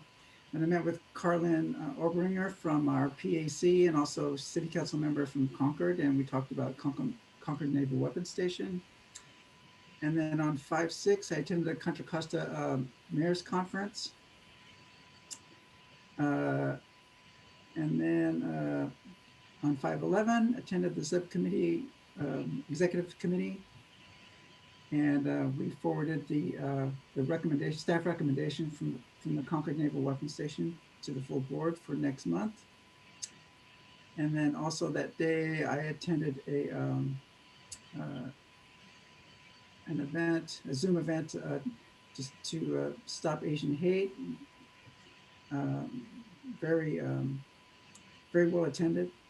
And then on 5/11, also on 5/11, I attended our volunteer bike patrol that with Heather Gilfillan, and had a nice discussion with. They're all anxious to get out there and to get back on the trails.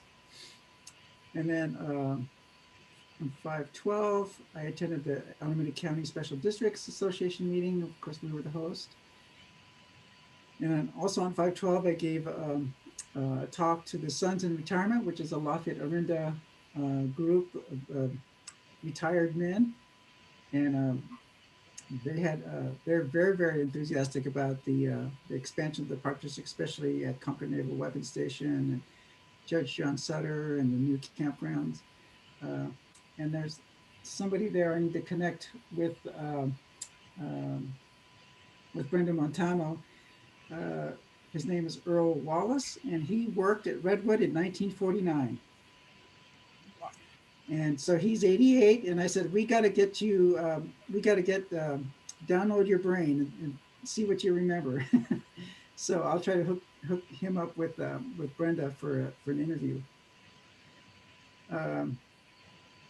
Also on 5/12, I attended the Alameda County Mayor's Conference, and a very interesting talk, especially on guaranteed income from the pilot project at Stockton, and now the Oakland project that's Mayor Schaaf is going to be presenting. According to the figures there from the Stockton experiment, 98% of the funds that were given were spent on food, utilities, and rent. And I think that bodes well for the program here, and I think Mayor Schaaf has a good plan in place to try that. So looking forward to that. And then 5/13, another constituents meeting. I met with Scott Bartlebaugh, Joel Schrock, and Kevin Brown, advocates for more mountain bike trails. We had a nice walk in Redwood and talk. And then on 5/14, attended the legislative meeting. And I just wanted to give a shout out to the UC Davis team that did the survey on demographics for each of the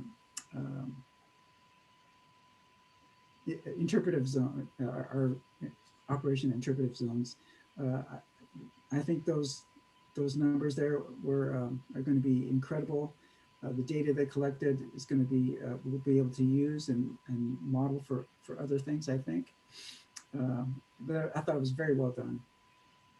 And then 5/15, I attended the Asian Heritage Rally at Franco Gallo Plaza. That too was very well attended. And then on 5/17, I attended the legislative meeting with Rebecca Berkan. And 5/17, our pre-board of directors meeting with General Manager Landreth. And also on 5/17, attended the liaison committee with East Bay Mud. Glad to report that the Lafayette Moraga Trail should be ready for us to do our piece in 2 years. And we also talked about tree mortality in both jurisdictions. We have our work cut out for us. And then on 5/17, I attended the Oakland DD Coalition meeting. Really good news came out of there. The U.S. Coast Guard approved the of encroaching into the channel for for some kind of a trail underneath a bridge at Park Street. And the City of Oakland also negotiated an easement agreement with the landowner there at the Fruitvale Bridge. So we'll be able to approach the Fruitvale Bridge. And I think that's going to be an at-grade crossing. And we still have to work out considering options for the High Street Bridge. It's a twin of the Park Street Bridge, but there's some infrastructure there that prevents us from going underneath the bridge. So we may have to go at crossing there, but that's really good news for the Bay Trail connection. And hopefully we'll have one soon. And that concludes my report. And now we have an opportunity. Oh, Director Lane. I'm sorry, I kind of zipped through something I did want to mention, and that was that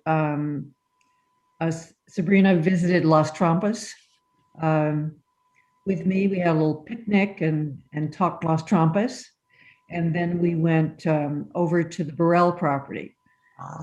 She had an opportunity to get a little sampler walk around experience at Burrell, and I did want to thank the staff for what they have accomplished inside the large metal barn, because it was, from the time I've seen it, which is like about 5 months ago,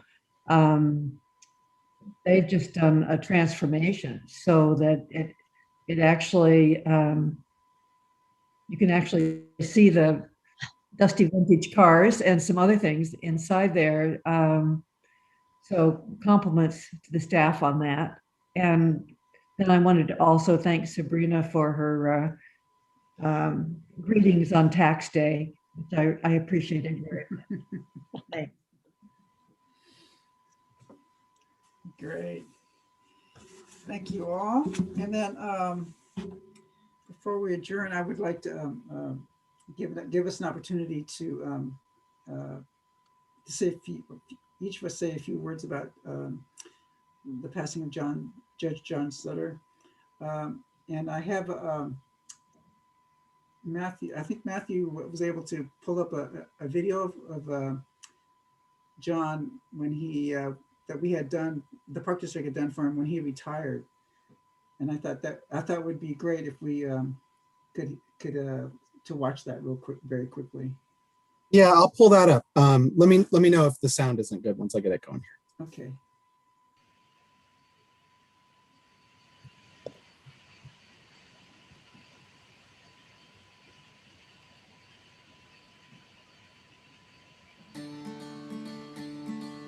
For the past 60 years, John Sutter has been a devoted advocate for green space and the environment.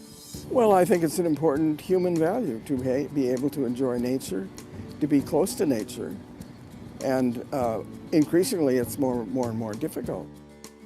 He began his work in the 1950s alongside the legendary Dorothy Erskine and others as the founders of what is now Greenbelt Alliance. She certainly was an inspiration.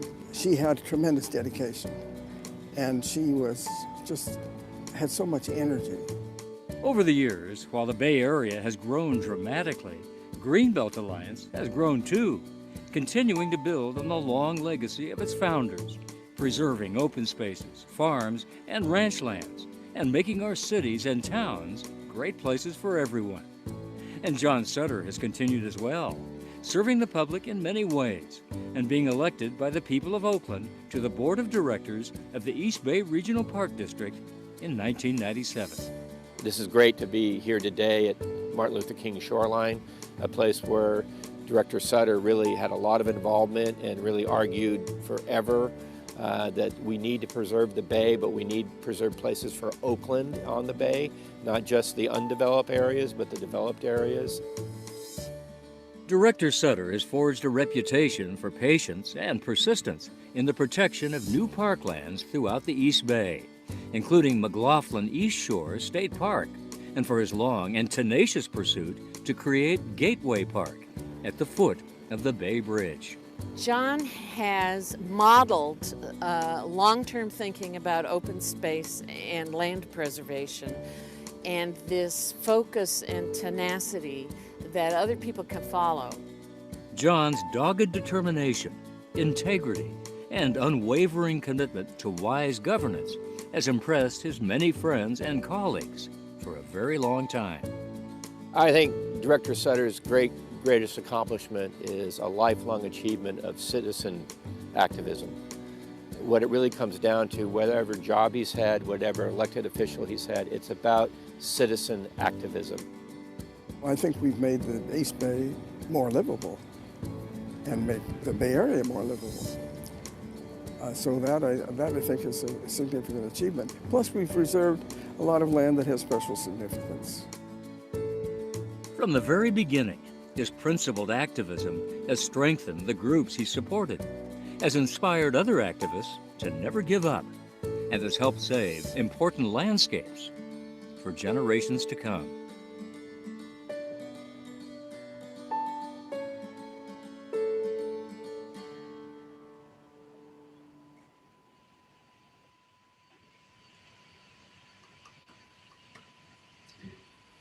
Good idea, Dee. Yes, I thought Naomi Schiff played that at the Oakland DD Coalition. It says, "Hey, that's a great idea," and it's just so I think it just captures John's career perfectly, and it was very well done. And I just want to say, I mean, we also want to remember his wife Ellie.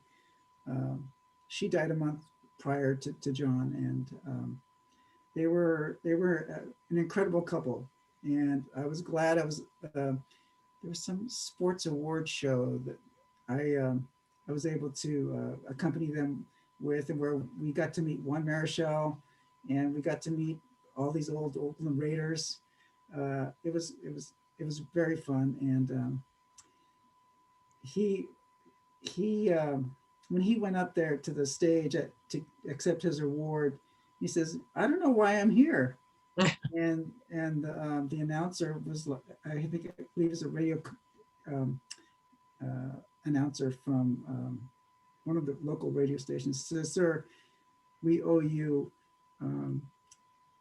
we are indebted to you for the amount of work you've done for the city of Oakland." And I thought that was it was very touching, and that's John. And for my part, I helped him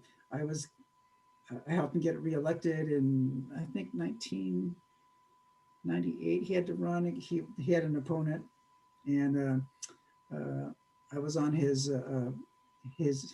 team and did a lot of phone banking and precinct walking for him. And he was just somebody who I admired.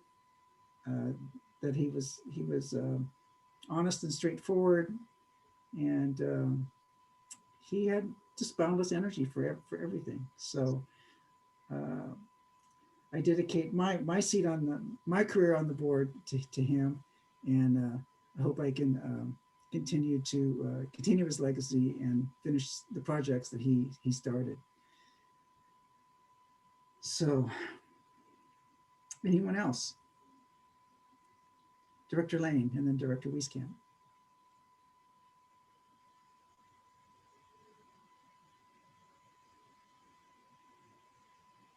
Oh, you're still on mute. Can't get it to. Yeah, John and I served on the board, his entire time, and it was really quite an experience. He was small but powerful, and I think he really, personified what a public servant with persistence should be like, and an environmentalist every place he was, not only helping to found People for Open Space, but really being consistent about what he wanted for Oakland and then what he wanted for the East Bay Parks. I guess my particular memory has to do with his persistence at saying, with every land use plan or and more broadly than that, what is the access to this property? Who is going to be able to get there? How are we going to get in there? And he beat that like a drum. And that's one of the things that it was very important to me. And so I found that, well, I could just rely on John bringing that up every time. And so I didn't need to say anything. And so frankly, when he retired, I said to myself, oh, so now I have to bring that up every time. He really was a joy to work with, and I'm so pleased we were able to name the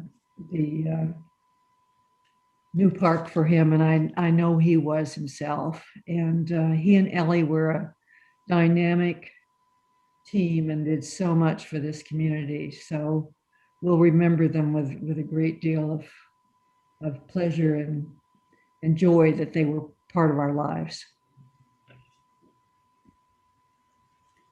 Director Wieskamp.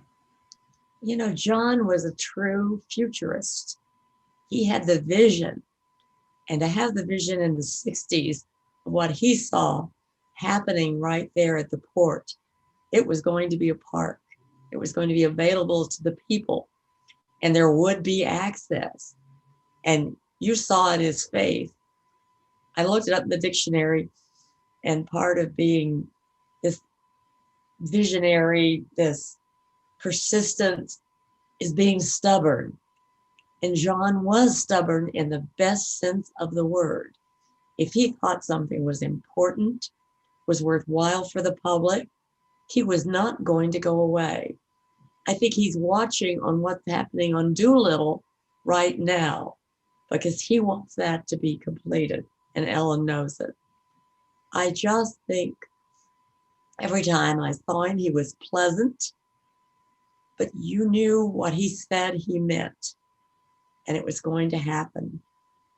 I think he made so many friends for the Park District, and we should all appreciate how much he cared about people and access. Look what happened this year. All those people who had never been in a park before had the opportunity to do it in a very tough time. And so John and Ellie together were a quietly dynamic couple, and we were so lucky to have them. Great. Director Wasby. Well, I'd just like to say that I was honored to serve with John. He was such a wonderful, wonderful man. I had numbers of experiences with him as a worker for the Park District for all those years that he was on the board, but those were just very peripheral, and I really didn't know him. But when I did become a board member, and when he found out I became a board member, he immediately invited me for lunch, and I remember being frightened to death. But I accepted the invitation, and it was tremendous. He took me to Francesco's restaurant down in Oakland, and boy, he talked about everything, and he listened to everything. He listened to every stupid little idea I had, but he was great. He was a wonderful, wonderful man, a great, as we've all said, a great visionary leader, and just he really understood. He really understood. He knew the value of parks and open space, and he sure gained his vision. He had great vision, and it was a life well lived. It was a pleasure to know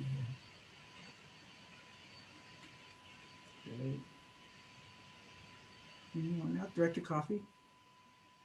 Yeah, I didn't get a chance to actually serve with John on this board, but I did have the wonderful opportunity to get to know him during the course of my 13 years on the PAC. And, I can't add to what others have said about what you learn when you get to know John Sutter. So I'll just mention it's a memory I will always treasure. Was when on a Sunday afternoon last October, Mila and I decided to go out and check out the new park. And we arrived at the park, and met with a park ranger who was working near the restrooms. And I asked him how things were going, how's the new park? And he said, fine. And he mentioned, you know, there's someone over there that I think we named this park over. He didn't know John, but he just knew that there was some kind of celebrity because he was attracting people. And I said, John Sutter? He said, yeah. And I was like, Mila and I, our eyes are open. Of course, we haven't seen John forever, you know, and caught up with him. And that was the first time he'd seen this park. You know, the illness had kept him away from the ribbon cutting and whatnot. And his daughter and family brought him to the park that afternoon. And I got to walk around the pier with him. And he was just beaming, and I was just beaming at this opportunity. And people would look at the interpretive signs, you know, and they have John's picture on it. And then they'd look at John and they just shout out, sir, thank you, sir, for doing this, you know, and John would just nod and all that. And so, you know, what I treasure is it was obviously a fantastic experience for him and a memory he probably kept with him of that afternoon. And just so happy that that happened. Pure coincidence. That's a great story. I love that story. Anyone else? Director Eccles? Yeah, thank you. Well, I first met Judge John Sutter about 15 years ago at a reception in Oakland, and I was immediately struck by his kindness, his wit, and his intellect. And of course, as a newcomer to the board, I did not have the privilege of serving with him, but his tenacity and vision in preserving land and creating access to the Bay shoreline and developing new parks is clearly legendary. And I'm so grateful that we had the opportunity to open the Judge John Sutter Regional Shoreline Park located at the foot of the Bay Bridge last year, and to celebrate his advocacy while he and his wife Ellie were still alive. And this park and Martin Luther King Jr. Shoreline, I believe, exemplify his tireless work and dedication to creating parks and open space, and his extraordinary legacy will truly live on forever. So I thank him for that. Okay. Anyone from staff?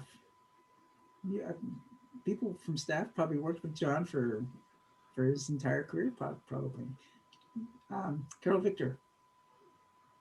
Yes, thank you, Director Rosario, to give us a chance. I'll just say a few words. I feel really lucky to have worked for the Park District with John Sutter.